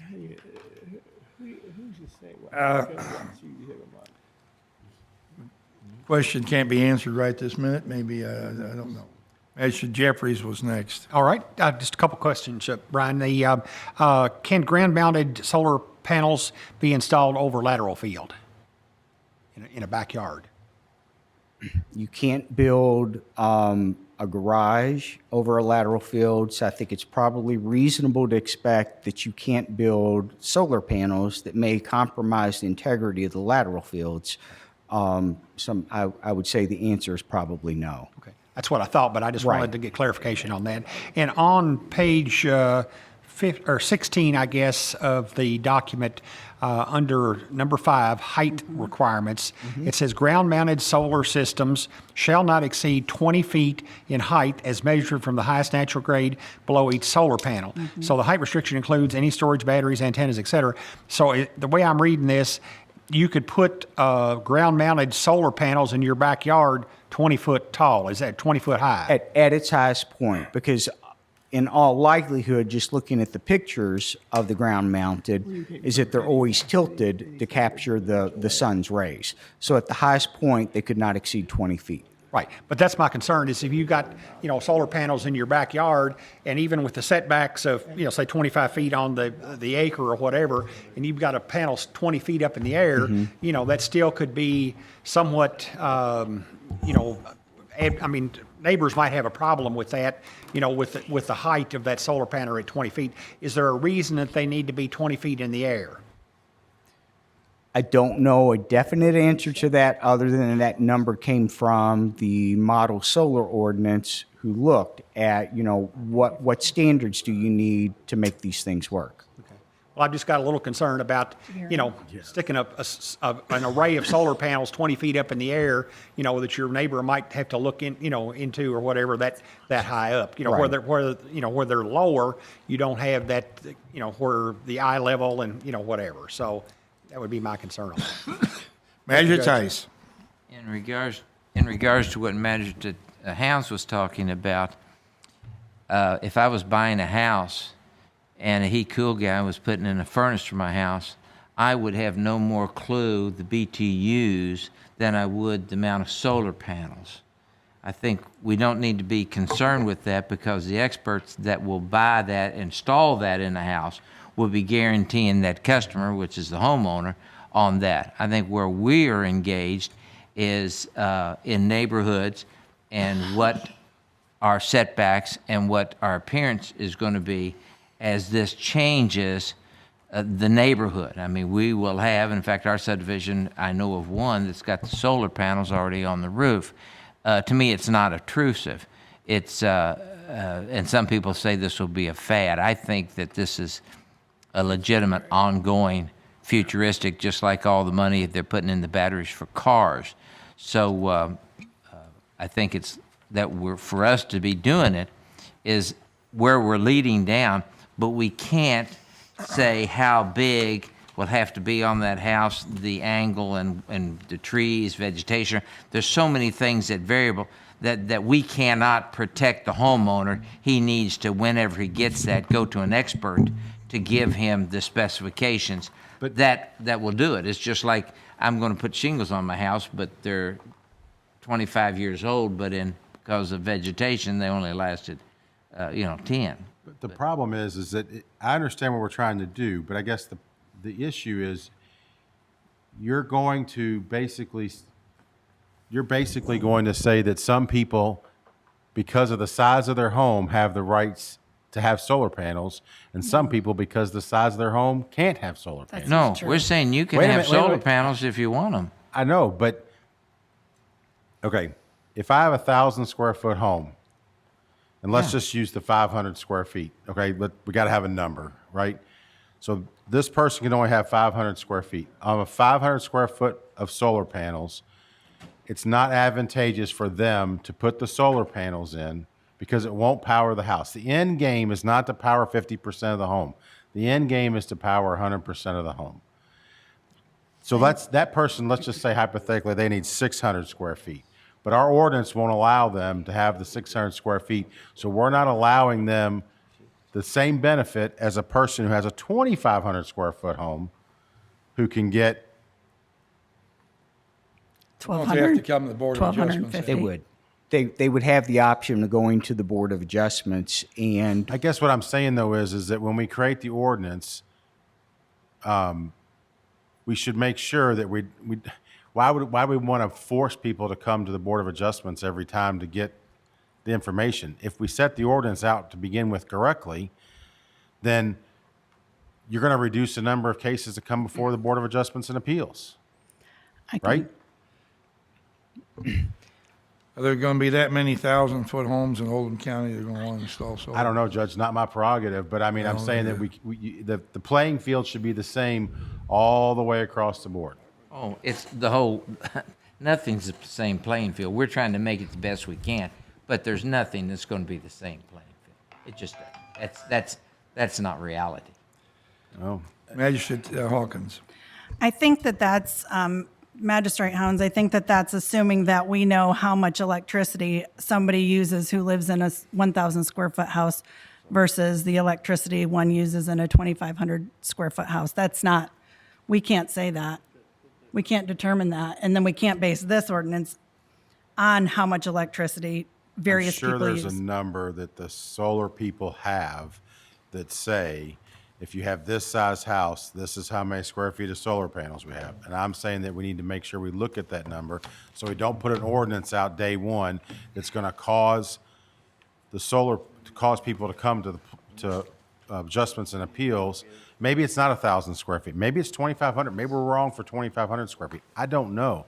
I didn't even think about this when I was reading until you went through the process and started talking about the numbers. Right. Or I would have brought this to your attention before we could have done that research. The other thing that I have learned just in reading on this, because it's new to me, that's why the study review committee started in November 2020 looking at this stuff, is that the technology keeps changing. Oh, yeah, That it's agreed. Yeah. getting smaller and smaller in size and more efficient.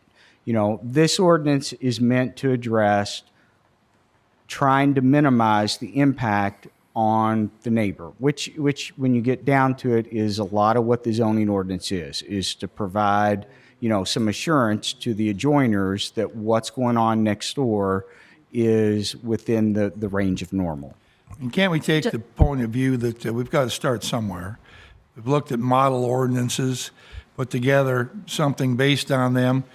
If we have to come back in a year and make a mid-course correction because we've got 15 people who have applied to the Board of Adjustments for a problem, then we can do it. No, I understand. I'm just bringing up the point. I think we're on the same. I don't think we can figure out every angle before we start. No, and we have created some ordinances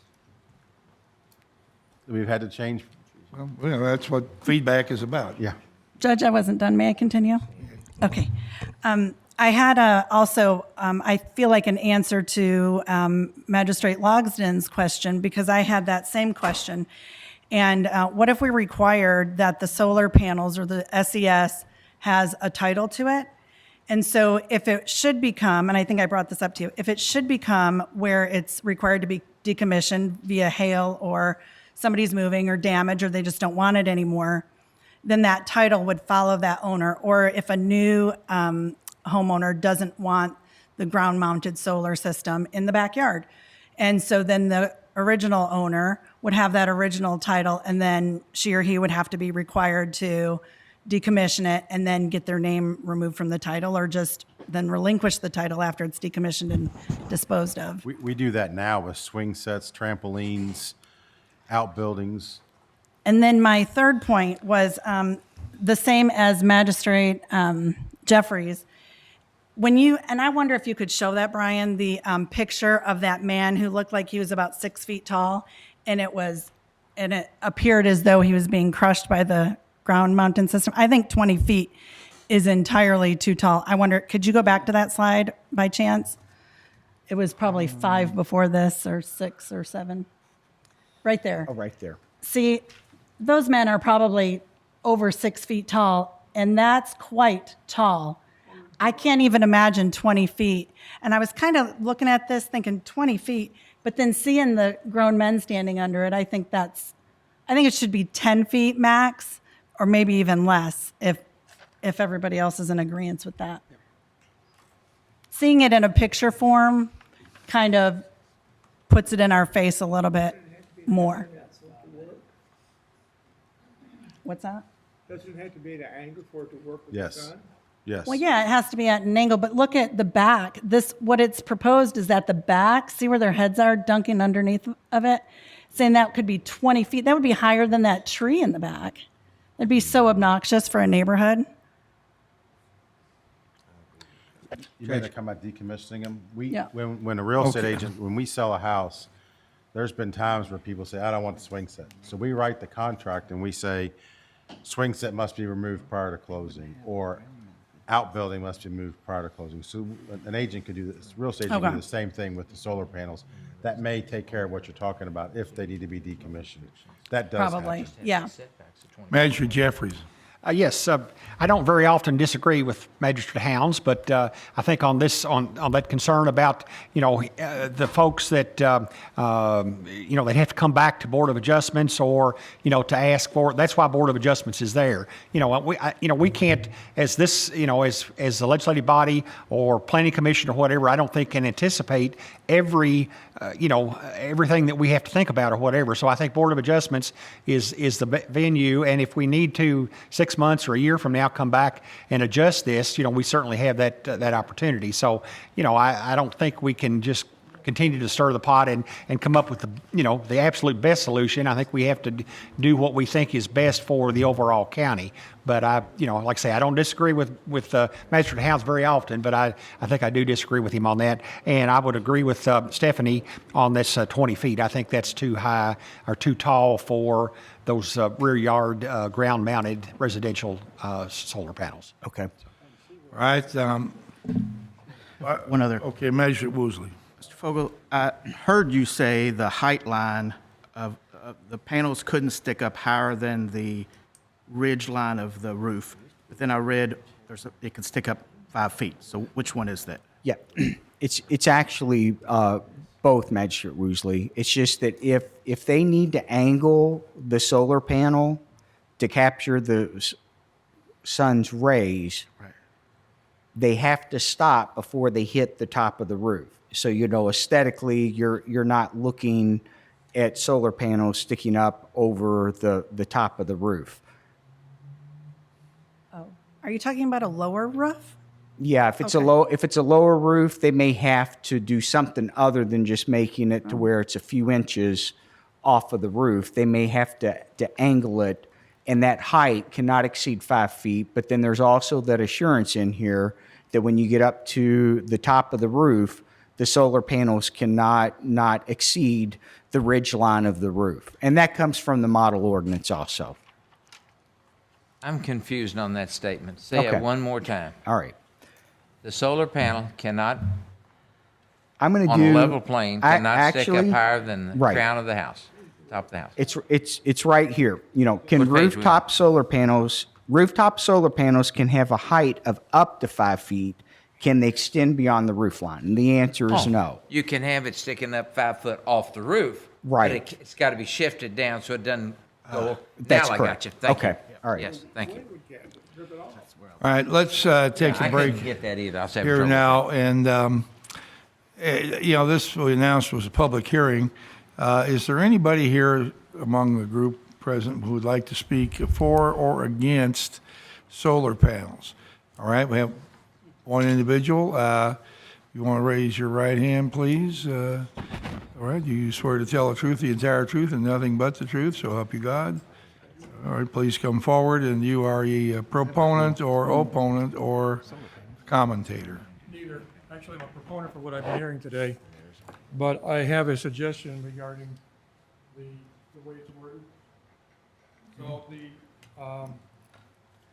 issue that I have with the solar panels is how they are. I'm James Allen, 1416 Olin View, if you missed me yet. How the people who are proposing the panels get to notify the individuals. There's a statement here in section 335080, item 1. It says, a statement that every person who, according to the records of the property evaluation administrator, owns property within 500 feet of the proposed SES or has property contingent to the site, and blah, blah, blah, blah. Very often, and I'm speaking for Crystal Lake, we are not actually privy to what's going on around the neighborhood. And if this system if a large system went up within 500 feet of one of our neighbors, it could actually affect the property value of the entire subdivision. So I had talked to Jim Urban about this several times over the last couple of years about notifications. And I was told that it was very difficult for you guys to notify HOAs and clubs and stuff like that because the information is not really available and it's often out of date. Now, I get that. But what I've proposed here as a suggestion is that if you included having the applicant do the research for incorporated subdivisions or incorporated clubs, then actually you could go to the Secretary of State's webpage and look them up real quick and tell you whether the information, get the contact information, and then send a notice to that organization. And that would be the responsibility of the applicant, not of the county. So I was just kind of suggesting a compromise in trying to make sure that the subdivisions and clubs like ours get notifications for projects like this, and do with it what you will. All right, thank you, Jim. Is there anyone else who would like to speak in relation to the ordinance, proposed ordinance? Okay, seeing, pardon? Well, the entire thing. Okay, come on back.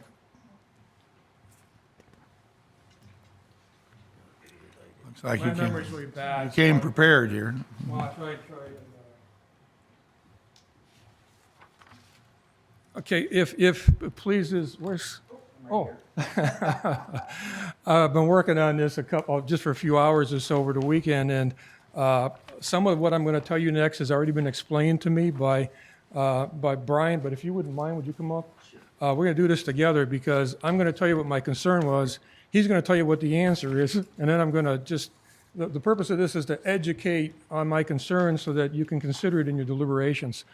So this is regarding the definition of private club in the ordinance as one of the first things we went over today. And it says that a private club is a building or property for the exclusive use of members and their guests for social education, cultural activities, or cultural activities. The facility can also include recreational features such as swimming pools, tennis courts, blah, blah, blah, everything except it excludes golf courses. If that were the definition that is being applied to the entire ordinance, which it is, that would mean that Crystal Lake, that has a clubhouse and boat launch and basketball court, would be a club. Now, you've explained earlier today that we're basically grandfathered in, right? So this change in ordinance doesn't really affect us. But I just wanted you to be aware that the definition of the club is extremely broad, and it would seem to me that in the proposal that probably no longer relevant, I was suggesting that they also exclude clubs where the members of the club are only the residents of that subdivision, as opposed to a club where you could just pay your membership fee and belong to that private club. Again, I'm not sure if that's necessary. You want to speak on that part? Yeah, I mean, I appreciate Jim and actually anyone who comes in to ask the question because it makes us think. And he gave up his lunch hour to do that. You know, and specifically, I mean, since 1966, KRS 100, which basically created planning and zoning in the state of Kentucky that said as a city or a county, if you want planning and zoning, you can have it. One of the things they put in that was that, gee, we're creating something new here. There are going to be times when an ordinance is adopted and something's not going to comply with that ordinance. So, you know, it's a legal non-conforming use or structure, or it's grandfathered in.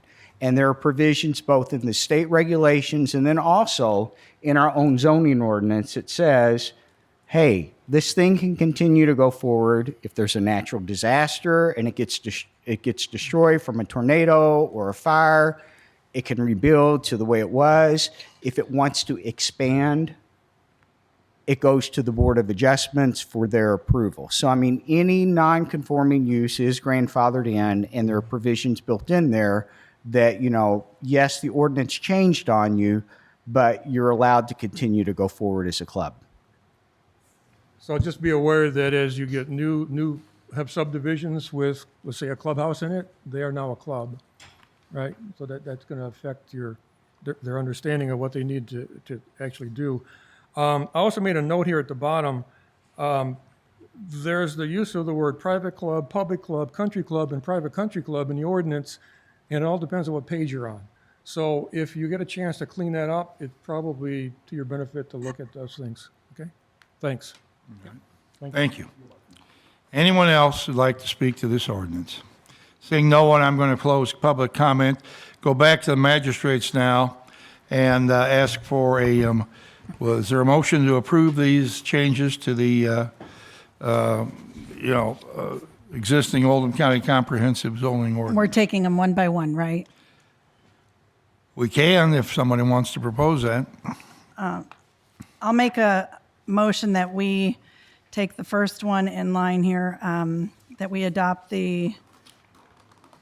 let's see. The agritourism buildings special provisions and the agritourism buildings conditional use standards. Before that. Private clubs and event venues. Do we have to change the ordinance, though, because we've got an ordinance number? I guess the way this is written, is it all in one? I'm asking, the document in front of us, the way it reads it's one ordinance, so I don't know. So we could make it, Can we take them separately, or how do we do that? The ordinance changes all of it, just vote one up, one down. so can I make these into 4 different, are we waiting for Attorney All right, I Combs? guess we'll ask our attorney here. Thank you. Are you able to restate the question for Mr. Combs? Mr. Combs, we have an ordinance proposed in front of us to adopt all of these or to not adopt them. The question is, can we take each one and put an ordinance number on each one to vote on them individually? It would be about 4 or 5. 2, 3, 5. 5. You gotta take these you got 2 separate. 5 separate. Oh, you're on the.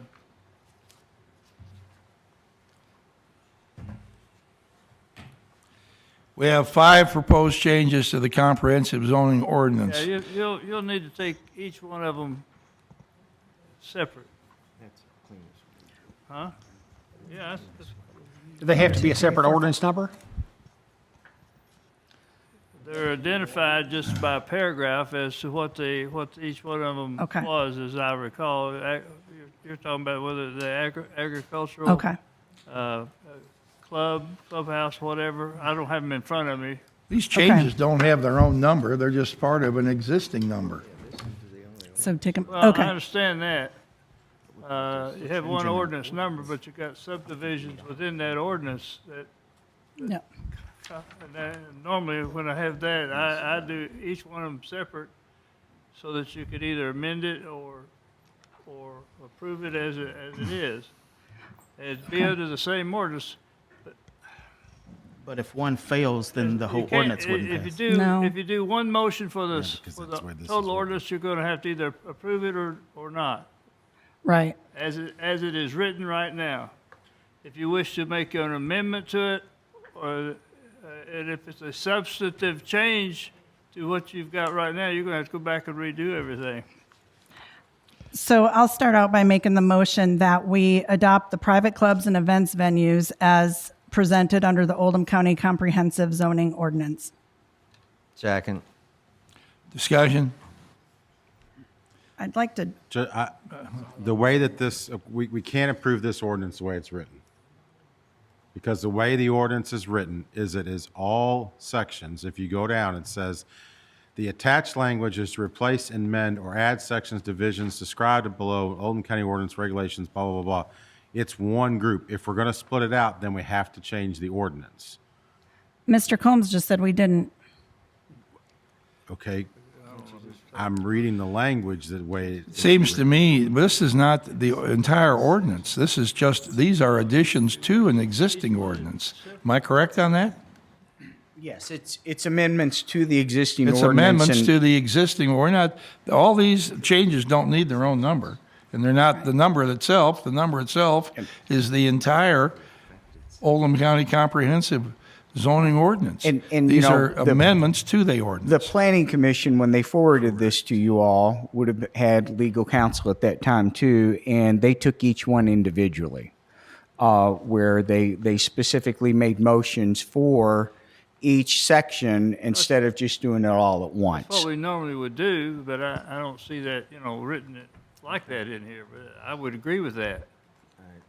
I would agree with that, but that's not the way that this document is written. I Well- agree with what we want to do, but I don't agree with it the way the document's written, unless I'm reading it wrong, and I'll let Mr. Combs weigh in Well, on it looks that. like each one is an affected section of the ordinance that's being proposed. I think you should do each one under the same order, but do it one at a time, but Okay. How about if we make a motion to change the wording of the first sentence here from an ordinance replacing and repealing and replacing certain sections to ordinances or special sections repealing and replacing certain sections. Take the word ordinance out of the very first sentence on this page and make it that word sections repealing and replacing certain sections of the existing Oldham County Comprehensive Ordinance. Judge, I would like to hear Kevin's, what he has to propose since he's been chair of planning zoning for so Well, long. I mean, sure, we'll hear from everybody, but we do have an attorney here as well. Right. Okay, and none of us are attorneys. So we'll give deference to the legal opinion versus the personal. He's not going to offer I'm legal, not- he's yeah, just going to I'm offer not his an attorney opinion. and, don't want to play one, but I know, when I did serve on the planning commission, we would bring these, to fiscal court, in a group or whatever. If we wanted to make changes to the zoning ordinance, as Brian outlined, we'd bring them, we would do 5 or 6 or 2 or 3 or, whatever at a time. And I think you all considered them as one group, and that they were approved, if they were amended, changed or whatever, they did that. But I think that, it's a little confusing because this has to go then to all the legislative bodies. So I think it's going to be a little bit confusing, if we try to split these out and do them individually instead of doing it as a package. That's just my opinion, and like I say, I'm certainly not an attorney, and I will defer to Tate. Well, I suspect the package will not pass, and we'll have to, I guess, breaking sections out here and approving them and disapproving one section is not going to move the ball forward anyway. It's going to leave us right back having to fix that before it can go on to the other groups. Am I right? Or wrong? See what I'm saying? Yeah, I agree. But I have. Okay, well, why don't we just get with it and, not approve this today and let them go back and we'll have to discuss it and fix what needs to be fixed. Well, Judge, I made the motion to approve the private clubs and event venues portion of as presented by the Oldham County Comprehensive Zoning Ordinance. And that was also, You need and to withdraw your Magistrate, motion now. well, Magistrate Lyken seconded it. And this is based on the professional advice of Mr. Combs. Judge, may I ask one other Yes, question? ma'am, or sir. Just for clarification, I know there was a couple of changes that I heard. We would like to propose the height of the residential ground-mounted systems. From 20 feet down to 10 feet or whatever. Is that a change that would then force us back to a first reading, or is that a substantial so. change? That's the I know there was a public couple opinion. things that there was some concern, concerns or questions about whether we could change that particular language in the second You reading. can change certain language. A substantial change, I don't think we've heard anything yet for a substantial change. I'm not saying that won't develop once you start discussing among yourselves the individual parts of this thing. But I just, and just in the Board of Adjustments, for instance, when we have a case that involves 4 or 5 different variances, we take them one at a time, because each one stands on its own separately. And the way this ordinance is written, you've got several sections that each have to stand on their own and or be changed in accordance with what the discussions I've been listening to today. I don't think you can take the ordinance as a whole. Otherwise, you're going to be in real trouble with this ordinance. I think you should take it one at a time, discuss it, have a vote on that section, go to the next one. Okay. And then whatever you have left, whatever you end up with is going to be the ordinance under KOC 23-920-343. Now, otherwise, you're probably going to end up with a substantial change being made, and it's going to be confusing and probably needs to go back to committee. Measure Tice. I'd like to go with what the attorney has said, Mr. Combs, but I'd like for us to take the issues, and every magistrate can have something that bothers him, that bring it up, explain it, and we can vote on that issue, whether we want to tweak it or not, because these are not major changes, they're just tweaking.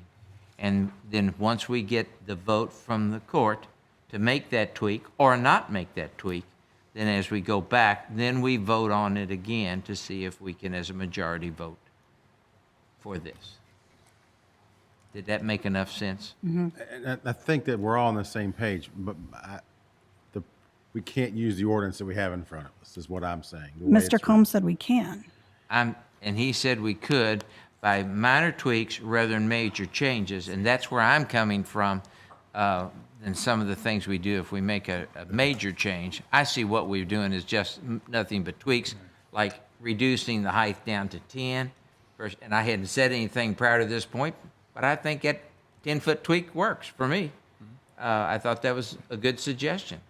But it may not fly if it doesn't vote, and then I've got to decide whether I'm going to vote for the whole package or not. I think the legal advice we've had is that we can consider each one of these sections individually as an addition to or change to the comprehensive zoning ordinance. Anyone who disagrees can just vote straight no. But is there a motion to accept the private clubs and event venues? Yes, sir. All right, and Second. that was seconded. Yes, by Is there any Lyman. discussion about anything in there that you wish to tweak? All right, hearing nothing, all in favor, please say aye. Aye. Anyone opposed? Judge, Motion. I'd like to make the motion that we approve the agritourism buildings as under the Oldham County Comprehensive Zoning Ordinance as presented. And I'll second that. Motion made and seconded. Is there any discussion about changes or tweaks into that, those two sections? Hearing nothing, all in favor, please say aye. Aye. Anyone opposed? Motion carries. Judge, I'd like to make a motion that we accept the golf driving ranges as presented under the Oldham County Comprehensive Zoning Ordinance. Second. Motion made and seconded. We accept the golf driving ranges, section 260 to 210, as replaced and amended or whatever. Any discussion? All in favor, please say aye. Aye. Motion carries. Thank you. For this next one, Judge, I'd like to make a motion that we do not approve the school capacity standards under the Oldham County Comprehensive Zoning Ordinance as presented.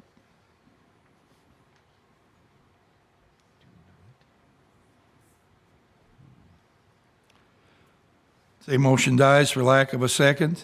Is there a motion to approve the school capacity standards sections? Judge, I'll move that we approve the school capacity standards as submitted. Second. Second. Moved and seconded. Discussion? All in favor, please say aye. Aye. Anyone opposed? Opposed? Motion passes 8-1. Judge, I'd like to make a motion that we approve the solar energy systems as presented under the Oldham County Comprehensive Zoning Ordinance with the change on page 16, number 5, that would reduce the height from 20 feet to There was something else to it. 10 feet, please. And I'll second that. Can we Motion ask- made, we accept the recommendations for the solar ordinance section with the reduction of the maximum height of a freestanding unit from 20 to 10 feet. Judge, can I ask a question? Okay, do we have a second on that? I second. Magistrate Lycan All right, seconded. second, all right, questions, discussion? Brian, if you would, do you see that, reducing that from 20 feet down to 10 feet? Do you see any issues with that? No. Okay, all right. Judge, can I ask one more question? Magistrate Tice. Yeah. Brian, are you through making all the proposals? There is some commercial SESs that, on some commercial. Or do we, I thought we had the commercial on that, we still had. I know we took the residential. Yes, the large scale, which is I think what you're referring to as commercial, that is incorporated in the ordinance with the development standards. It's part of the model ordinance. So Okay, so is it in here, but we're not going to discuss it today? It's in there. it is in there, and what further discussion you all want, I would defer to the judge on that. If it's in here, I think we ought to discuss it. If we want to leave it out, then that's fine. But I think if it's in here, and I'm going back to something that we just heard last week in the magistrates conference, is, and one of the notes that I had, and I talked to Brian about, is on one of the setbacks in the commercial, it was 30 foot, it was on, well, my page is 17, I don't know what 17. yours is, but it was on the non-residential, that it was reduced to 30-foot setback. I thought that should stay at least the 50-foot as what we had on the non-permitted and agricultural. Yeah, that's it apparently. Yes, so that would be on page 17, under the general requirements for what we're referring to as commercial or non-residential ground-mounted solar energy systems. And if I'm summarizing this correctly, Magistrate Tice, let me know, and if I'm not, let me know, that you're suggesting that 30 feet should go from 30 to 50 feet, so it's consistent across the board. Yes, and that was one of the, when we left our last meeting, when we first discussed this, I left it with saying that I think we need to make sure that we've got setbacks, because when you start talking about 30 foot, it's not as far as you think. We need, I just believe we need the 50 foot across the board on that. Very minor change. Any discussion? If it's non-residential, then the use would be an I or a C, right? And if it's non-residential, then the zoning would be an I or a C, right? Or even a P and D, right? Or it could be anything non-residential, office, commercial, industrial. Okay. Is that what the model procurement had, or the model code was 30 feet? That is the figure in the model code. You know, and when Magistrate Tyson and I were talking about that, I was scratching my head trying to think of, you know, where's there a site in Oldham County that might be zoned, say, industrial, where someone may want to come in and put a large-scale commercial. And the thing that popped in my head is east of town here at the Canada Wire site.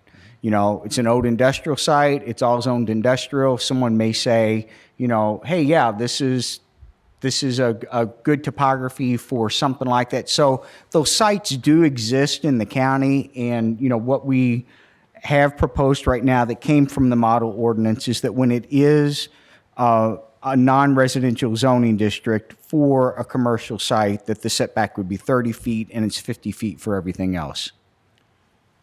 If we change that to 50, they can come to the Board of Adjustments and ask for 30, correct? That's exactly Yes. And that's where I am. I'd rather err on the side of caution rather than the other. Okay. Magistrate Hawkins. Judge, I'd like to amend my motion to change on page 17, number 5, non-residential portion from 30 feet to 50 feet, please. I'll second that also. And All then- right. Can I? Yes? So I had, when I made the motion, requested 10 feet as far as the last, the residential ground-mounted height. Is that what's in agreeance, or is 8 foot sufficient? Or what's, Magistrate? I think 10's good. 10's And it's like the good? Okay. judge just I'm said, good if with somebody 10. wants to change 10, that, okay. that's why they make the Board Okay. of Adjustments and Appeals to try to increase that. That's just the standard. Okay. I Minimum just set. stated it. I thought maybe I heard it, but I didn't know if somebody else had a different idea. Okay. So we're voting on this with 2 changes that you just said, the 10-foot and Yes, sir. the 50-foot Yep. setback. Yep. All right. Are there any other suggested amendments or changes? I've got one other one that we heard at the magistrates conference, and that's where you get property lines where they'll want to move the commercial solar farm from your property to my property and be continuous to where you don't have a break in the setbacks. Because what we've done is we've established 50-foot setbacks. I think that's right. Correct me if I'm wrong. So if you've got 2 people, 2 farmers that are there, and they say, let's just make this a big thing, at this point, it's going to go to here, stop, and then pick up on the other side of the property. And I can't remember exactly what they said, but it was there, and we talked about that in the solar discussion. Sounds like a Board of Judge, I may Adjustments. be able to answer that question because it's actually in the ordinance, and that's the advantage of using the model ordinance is that, you know, you've had people who have the expertise of dealing with these things. So page 17, number 5, letter A, setbacks are not required where the property line is shared by 2 or more participating landowners, which addresses the scenario you just brought up, I'm Magistrate fine with Tyson. that. Thank you, Brian. Thank you.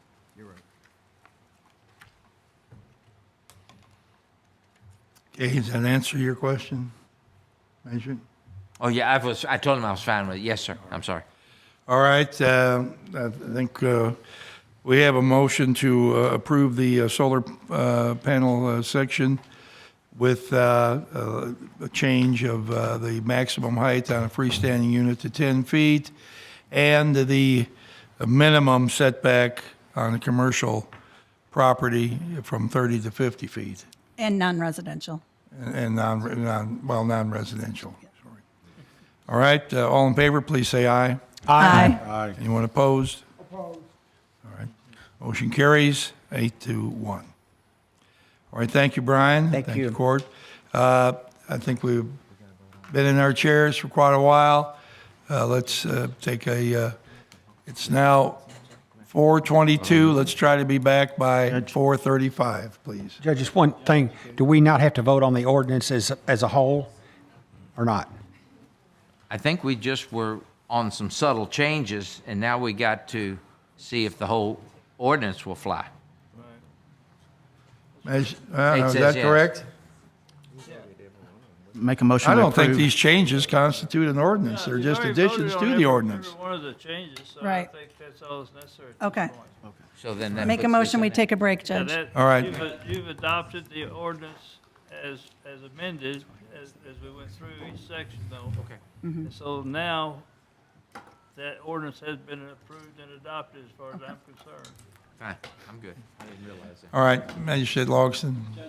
I would recommend that we go ahead and do the next one so that Tina doesn't have to stick around for the next one, because she's the last one. Don't worry up to about speak. Tina. She'll be here till 6 o'clock, no matter what. I was just trying to help. She sleeps here. All right, does anybody, does any staff member have a problem here? Okay. 10-minute break, please. Okay. Okay, good.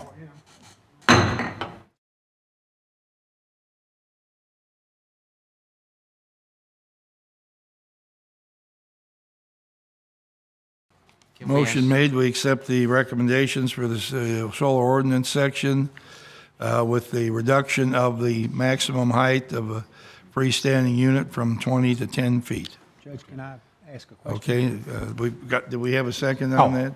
Magistrate Lycan All seconded. right, second, all right, questions, discussion? Brian, if you would, do you see that, reducing that from 20 feet down to 10 feet? Do you see any issues with that? No. Okay, all right. Judge, can I ask one more question? Magistrate Tice. Yeah. Brian, are you through making all the proposals?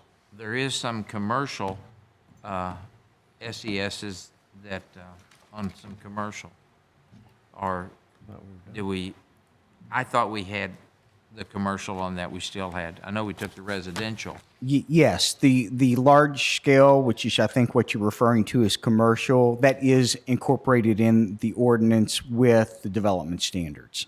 It's part of the model ordinance. So Okay, so is it in here, but we're not going to discuss it today? It's in there. it is in there, and what further discussion you all want, I would defer to the judge on that. If it's in here, I think we ought to discuss it. If we want to leave it out, then that's fine. But I think if it's in here, and I'm going back to something that we just heard last week in the magistrates conference, is, and one of the notes that I had, and I talked to Brian about, is on one of the setbacks in the commercial, it was 30 foot, it was on, well, my page is 17, I don't know what 17. yours is, but it was on the non-residential, that it was reduced to 30-foot setback. I thought that should stay at least the 50-foot as what we had on the non-permitted and agricultural. Yeah, that's it apparently. Yes, so that would be on page 17, under the general requirements for what we're referring to as commercial or non-residential ground-mounted solar energy systems.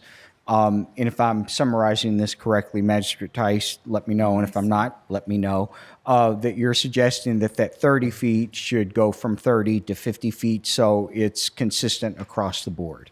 Yes, and that was one of the, when we left our last meeting, when we first discussed this, I left it with saying that I think we need to make sure that we've got setbacks, because when you start talking about 30 foot, it's not as far as you think. We need, I just believe we need the 50 foot across the board on that. Very minor change. Any discussion? If it's non-residential, then the use would be an I or a C, right? And if it's non-residential, then the zoning would be an I or a C, right? Or even a P&D, right? Or it could be anything non-residential, office, commercial, industrial. Okay. Is that what the model procurement had, or the model code was 30 feet? That is the figure in the model code. And when Magistrate Tice and I were talking about that, I was scratching my head trying to think of, where is there a site in Oldham County that might be zoned, say, industrial, where someone may want to come in and put a large-scale commercial. And the thing that popped in my head is east of town here at the Canada Wire site. You know, it's an old industrial site, it's all zoned industrial. Someone may say, you know, hey, yeah, this is a good topography for something like that. So those sites do exist in the county, and, you know, what we have proposed right now that came from the model ordinance is that when it is a non-residential zoning district for a commercial site, that the setback would be 30 feet and it's 50 feet for everything else. If we change that to 50, they can come to the Board of Adjustments and ask for 30, correct? That's exactly right. Yes. And that's where I am. I'd rather err on the side of caution rather than the other. Okay. Magistrate Hawkins. Judge, I'd like to amend my motion to change on page 17, number 5, non-residential portion from 30 feet to 50 feet, please. I'll second that also. All right. Can I? Yes? So I had, when I made the motion, requested 10 feet as far as the last, the residential ground-mounted height. Is that what's in agreeance, or is 8 foot sufficient, or what's, Magistrate? I think 10's good. 10's And it's like the good? Okay. judge just I'm said, good if with somebody 10. wants to change 10, that, okay. that's why they make the Board Okay. of Adjustments and Appeals to try to increase that. That's just the standard. Okay. I Minimum just stated it. I thought maybe I heard it, but I didn't know if somebody else had a different idea. Okay. So we're voting on this with 2 changes that you just said, the 10-foot and Yes, sir. the 50-foot Yep. setback. Yep. All right. Are there any other suggested amendments or changes? I've got one other one that we heard at the magistrates conference, and that's where you get property lines where they'll want to move the commercial solar farm from your property to my property and be continuous to where you don't have a break in the setbacks. Because what we've done is we've established 50-foot setbacks. I think that's right. Correct me if I'm wrong. So if you've got 2 people, 2 farmers that are there, and they say, let's just make this a big thing, at this point, it's going to go to here, stop, and then pick up on the other side of the property. And I can't remember exactly what they said, but it was there, and we talked about that in the solar discussion. Sounds like a Board of Judge, I may Adjustments. be able to answer that question because it's actually in the ordinance, and that's the advantage of using the model ordinance, is that, you know, you've had people who have the expertise of dealing with these things. So page 17, number 5, letter A, setbacks are not required where the property line is shared by 2 or more participating landowners, which addresses the scenario you just brought up, I'm Magistrate fine with Tice. that. Thank you, Brian. Thank you.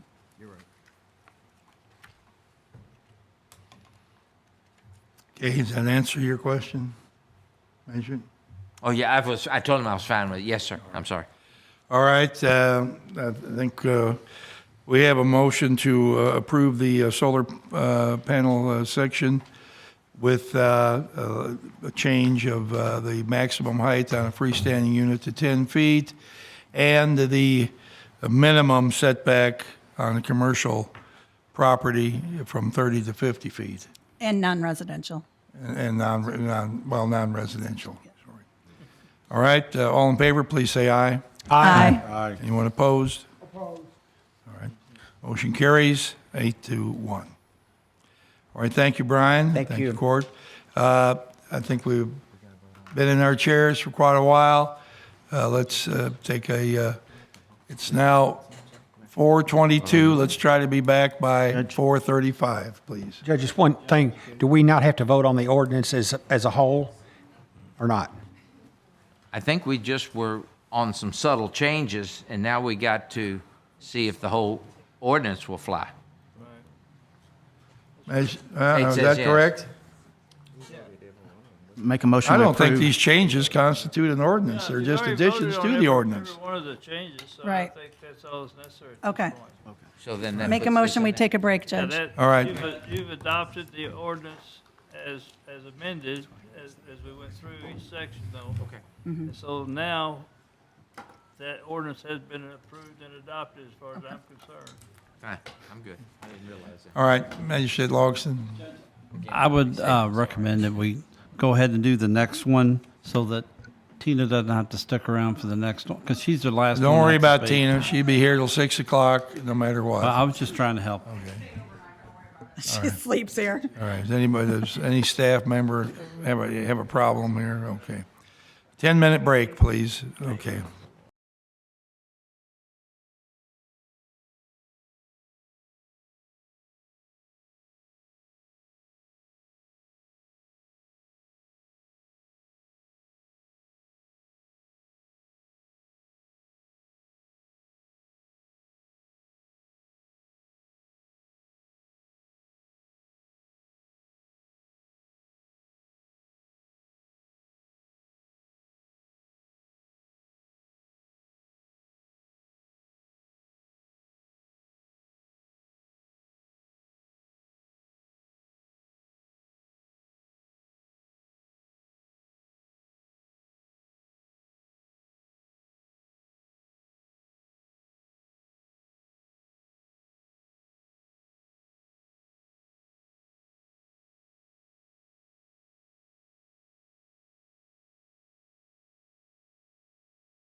Judge?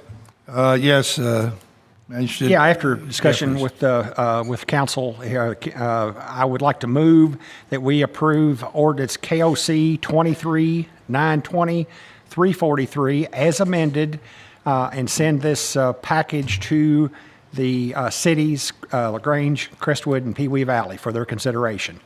Second. All right, moved and seconded that we accept the package in its entirety as amended and send it on to LaGrange and Crestwood. Pee Wee Valley. And Pee Wee Valley. Yeah, excuse Pee Wee Valley for their acceptance. Any discussion? All in favor, please say aye. Aye. Anyone opposed? Oppose. Motion carries 8-1.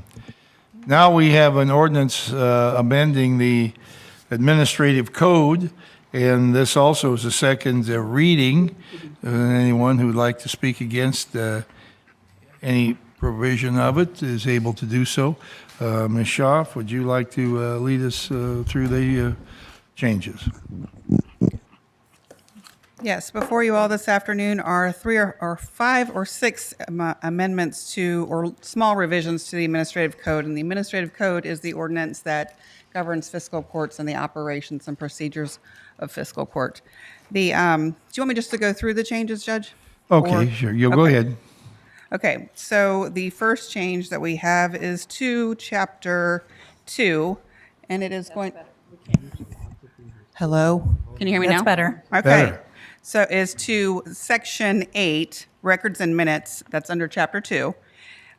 It says, fiscal court shall accept and file a record of the performance bonds for the following officials. And it lists, the original ordinance just listed the judge executive and the sheriff and the county clerk. The revision now includes these other 6, the jailer, the coroner, deputy coroner, county surveyor, constables, the treasurer, and the ABC administrator. The second change is to Chapter 3 under Financial Management, Section 1, Budget Preparation Procedures, Item 8 and 9. They are going to read as follows. Section number 8 is the judge executive shall submit the completed proposed budget to the fiscal court by the first fiscal court meeting in May. And number 9 should read as following action by the fiscal court. The budget shall be submitted by the fiscal court by the first fiscal court meeting in June. To the local Kentucky. To the Kentucky State Local Finance Officer for approval. I believe we added that. As to Section 2, duties and procedures of the Oldham County Budget Committee. Items 3 and 4 shall read as follows. The review shall be conducted at a meeting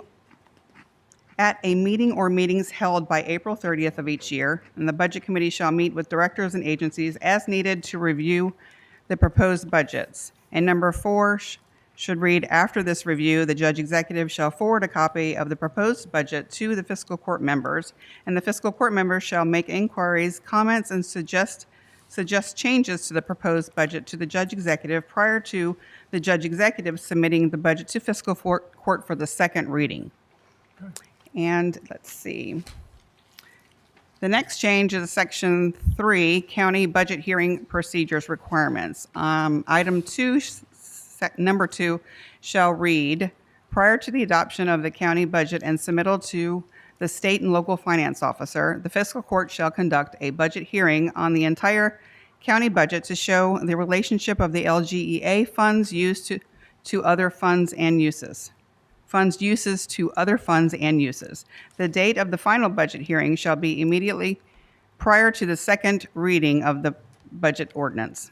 So basically, we're changing that first reading to second reading. Chapter 4, under the procurement code, under small purchases, items 1 and 2 shall read as follows.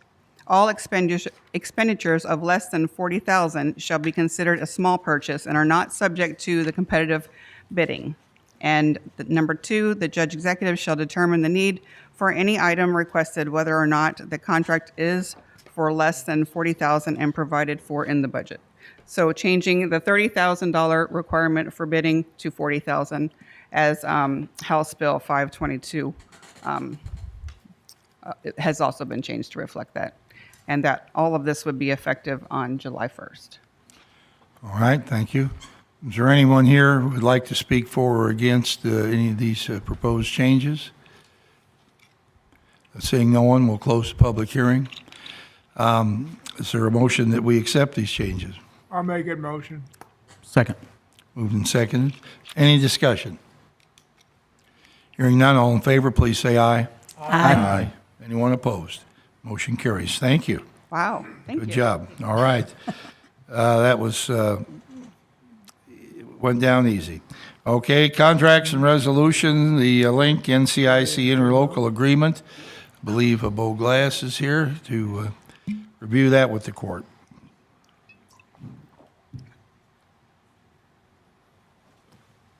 Good afternoon.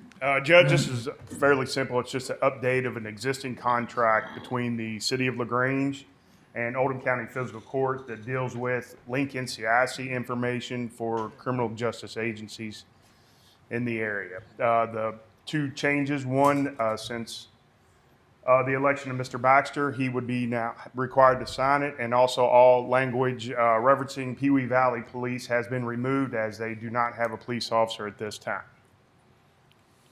Judge, I'll make the motion that we accept the interlocal agreement. Second. All right. Question? Yes, Magistrate Jeffries. Yes, just on the interlocal agreement, I know the county and I guess City of LaGrange has also voted to install some flock cameras.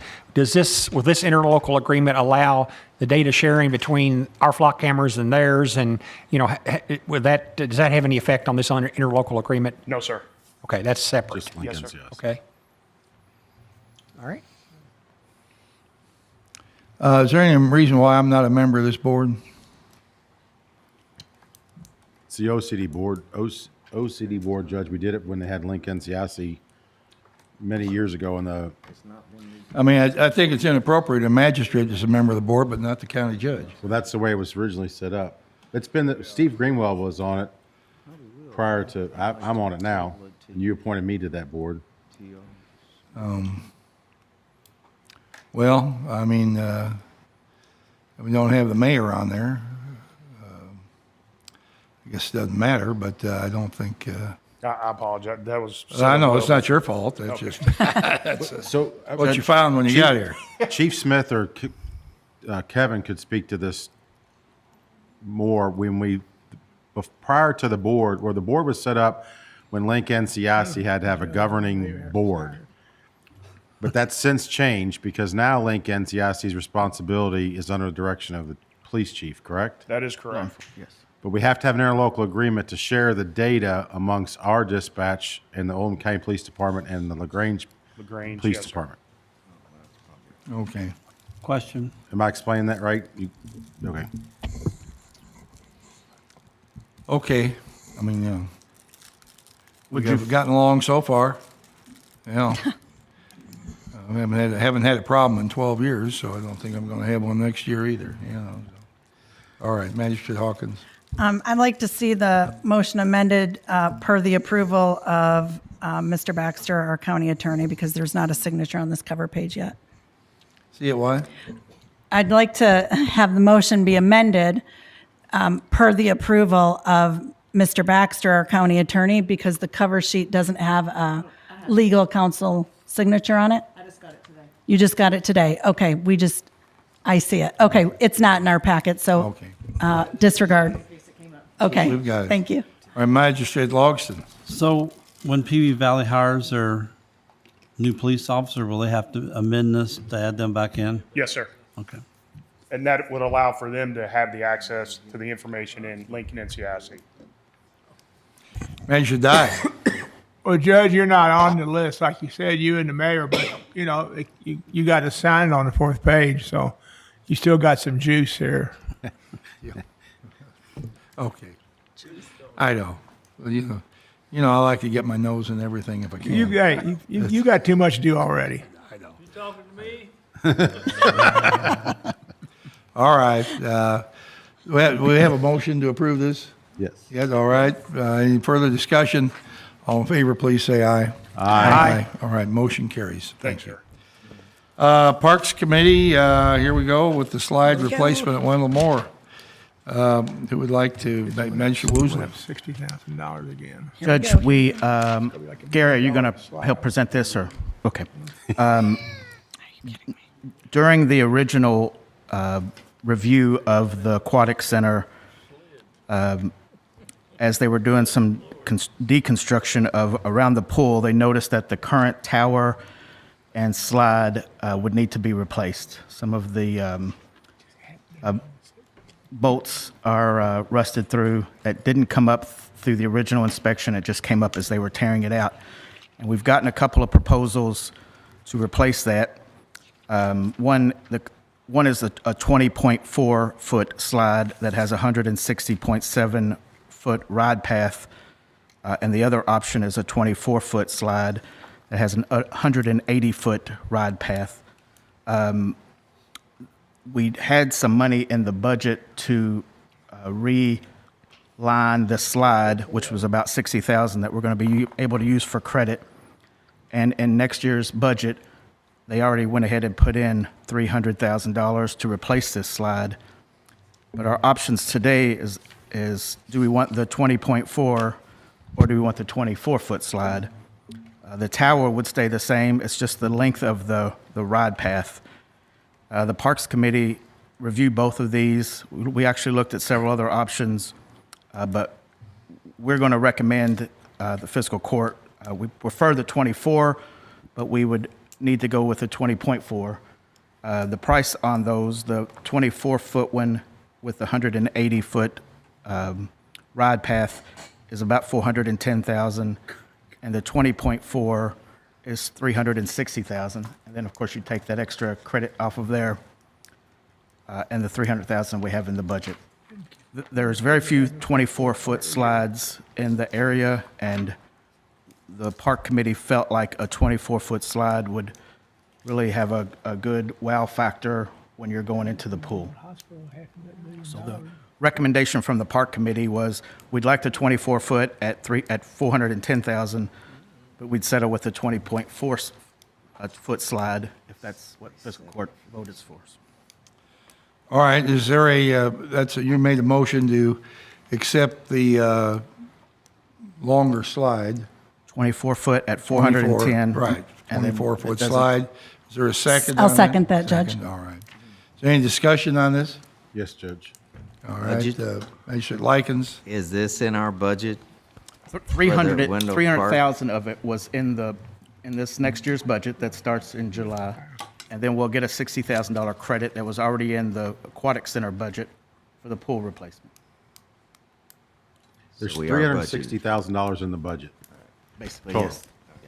And we have a contingency fund on the pool contract. So we've got some extra money in there, but we just felt like we're going to open up to a new pool. It's got new features already, and a nice 24-foot tower would stand out really nicely there.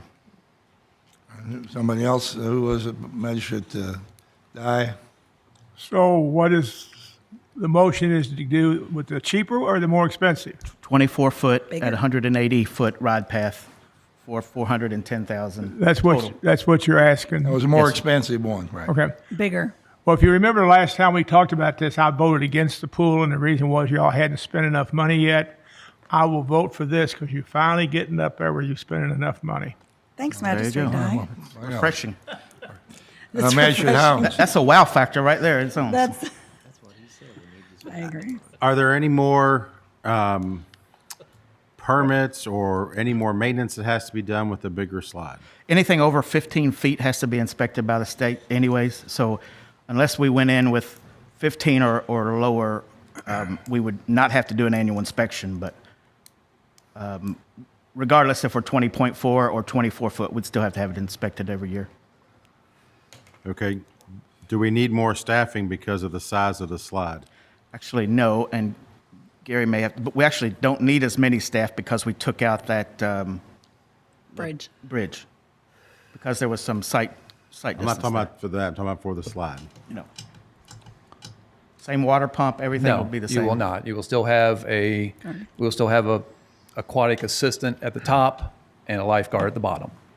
It'll be the same no matter what height the slide is. What is the height requirement of a person wanting to use the slide? Does that change?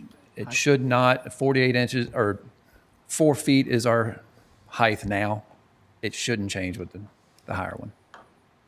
So the higher slide will mean that you don't have to have. Do you have to be taller? You don't have to be taller you don't have to be taller to use the slide. You shouldn't, no. Okay.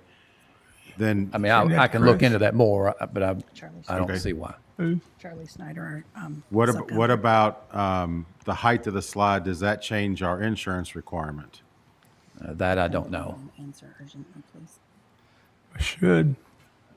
What was the It question? could, but I have no idea.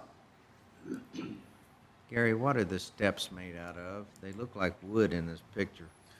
They're, I'm trying to think of the ones that are there now. They're like a Plastic reinforced lumber? plastic lumber underneath, something to that effect. They're covered so they last. Probably like Trex. Yes, that's I guess the reason for going to the height of the slide is to have a taller slide than we have now. This thing is going to last probably another 25 or 30 years. And to be able to say we've got a 24-foot slide, which are very few in the area, we've asked our citizens to be without pool now for going on 3 years. And it's just one addition that we think that would make it a valuable project for them. Magistrate Hawkins. I think this would be a great, high-quality like a signature destination piece that we all can be proud of. And I'm going to support this. Magistrate Dye. Magistrate Ruzzi, since you're the one leading the charge on this thing today, you said that they happened to find this when they were doing what? That they found that this was not, As the old one wasn't any good? As they were going in, taking out equipment this spring, it was the bolts at the bottom of the foundation were rusted out, so the tower needed to be replaced. All right, when they were, now, have they found any surprises under the concrete yet that we don't know about? No, they have not. They haven't found them, we don't know for sure. I mean, they haven't found anything to this point. And there's no concrete left, right? There's no concrete left. All the concrete's gone. The digger, the excavator stayed upright. It didn't fall into a sinkhole. I've only got one wow factor here, so you're getting it today. The timeline doesn't change if we approve this today. We're still in the, we're going to have it turned over to us maybe even by the end of this year, but we'll definitely be in March and April next year. Measure Jeffries. Just a question about two questions. I understood that, at least what we had been told, that the lamination from the fiberglass to the steel, it was kind of coming apart. So I know there was some talk about earlier, being able to, refiberglass it or, recoat it or whatever. But then I guess once they got into it, they found out that it was not, it had separated and they couldn't do that. Is that what I understood? That's where our credit came from. The last time it was sandblasted and cleaned, it was done too much. So they could not refurbish the slide at all. Then when they started looking at the tower more, they realized that the bolts and everything were rusted out. The wrong bolts were put in, and they're all rusted out. And to change out the bolts themselves, it was going to cost just as much to keep the slide and try and change it out as it is to replace the entire thing. Okay. One other question, budget-wise, I know serving on fiscal court, we didn't approve those many dollars for, additional, where will those dollars come from? What's the plan to make up the difference? We have 300 in next year's budget, plus the 60 credit for the slide, and then with the contingency, it's gonna be right about 360. Well, we have 360 in the budget. Yeah, we're probably with going the to be within 16,000 credit. $5,000. Okay, but I guess my concern would be, we don't know what the contingencies are going to be yet. I mean, we're early in the process. They haven't started rebuilding anything yet. So, we still could have other issues that pop up that we aren't addressing. And I thought that contingency was kind of there to, be able to address those. So I think, my concern would be going with the extra 24-foot slide versus the 20 is that, down the road, if we have to do some other things in the pool that we don't know yet, we're going to be bumping up against, we're going to have to find those dollars somewhere else. So that's my concern on this. Yeah. I mean, I support the slide or whatever, but I don't know that I support the 24-foot slide, at this point, just because of the cost difference. Okay. I'm in favor of going ahead with it. We have 360 in the budget, and we got a $60,000 credit, correct? Correct, yes. And that 300. We have 300 in the budget. 300 in the budget. And 50,000 We have 360 in the budget. Well, counting the 60. There's $300,000 in the budget. Yeah, There's okay. $60,000 that was in the contract for slide refurbishment. So you have $360,000 for the slide in the budget. All right. Well, we can afford to go the extra on this. What's important is the kids come and have fun. Oh, I agree. And, we all grew up. We all remember the great days of going to pools, having fun as a kid. I think we've laid out long enough where if we come back with something that's a little extra, it'll be a little more fun and spread over the course of the next 30 years. It's $1,000 a year more to have a better slide if you want to look at it that way. I'll vote in favor of the slide. So, all right. Judge, one other thing I would like to mention is, and these are last week's numbers, but we had 121 residents that signed up for the YMCA deal. So we've got some cost savings there that we... Right. We've saved some on that. We didn't have as many as we budgeted for, which is fine. We're glad it's available. So anyway, so. All right, I think we've got a motion and a second. All in favor, please say aye. Aye. Anyone opposed? Aye. Aye. Looks to me like the vote carries 6-3. All right. Who are the three? Next item on the agenda here is we have an appointment. We have a new hire here today with us. His name is Pat Medor. I'm recommending he be hired as Assistant County Treasurer at $51.28 an hour, effective on today, with his appointment as Oldham County Treasurer to be effective on the 1st of July 2023. That's it, first day of next month. I'll second that motion, Judge. All right, so we've all met Mr. Metter and had a chance to talk with him. And all in favor, please say aye. Aye. Anyone opposed? Motion carries. Thank you.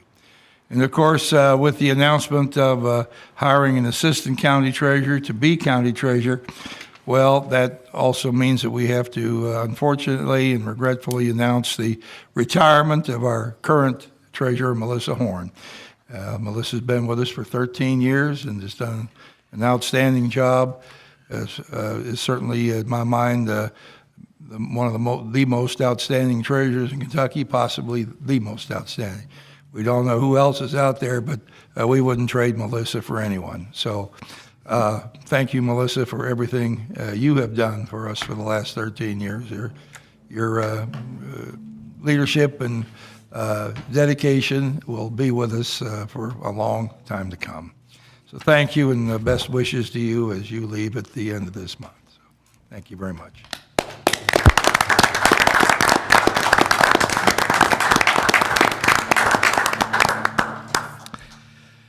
Now I'd like to make a suggestion, recommendation, request that we go into a closed session pursuant to KRS 61.810 subsection B. This has to do deliberations on the future acquisition or sale of real property by a public agency. And I'd like to invite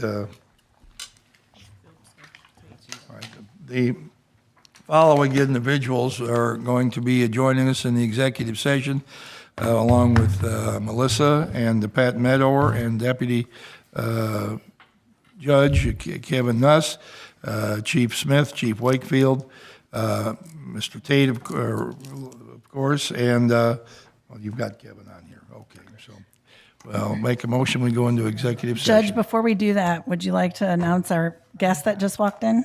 Pardon? Okay. Well, we have Magistrate Law Steve Greenwell's come to see us today. All right. Well, you know, it's getting close to 5 o'clock, or it's actually afterward. Now, I saw you brought in a cooler, Steve. You don't have, you carry around your own soft drinks in the afternoon? Okay. I know it's probably warm outside. It's a good idea. All right. Well, welcome, and happy to have you back today. I think this is your first meeting back, isn't it? Mm-hmm. All right. Well, you picked a good day to come, so. All right, thank you. All right, motion, we go into executive session. So moved. Second.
All right, is there a motion? We go back into session, please. moved. Second. All in favor, please say aye. Aye. All right.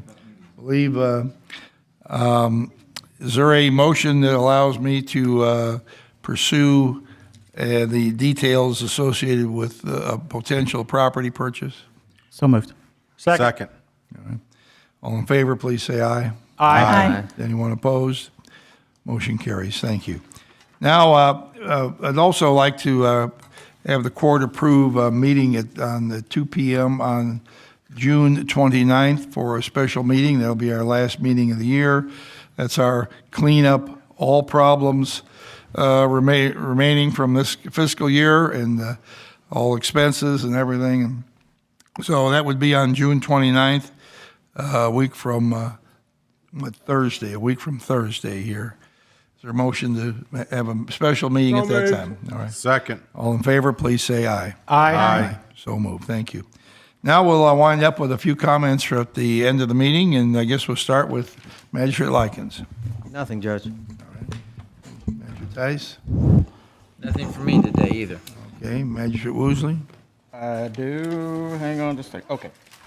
I want to mention that we are having the fireworks on July 4th at the Wendell Moore Park at 9:30. Also want to mention that Peggy Baker parking lot has now been paved and striped, and it's ready to go, so I want to thank the court for that. And also want to mention Chief Louis Powell, who was served as the LaGrange Fire Department chief. He was also a deputy sheriff in Oldham County for a long time. He was chief of LaGrange Fire from 1975 to 1984. Passed away this weekend, so just wanted to mention that. So that's all I have, Judge. Thank you.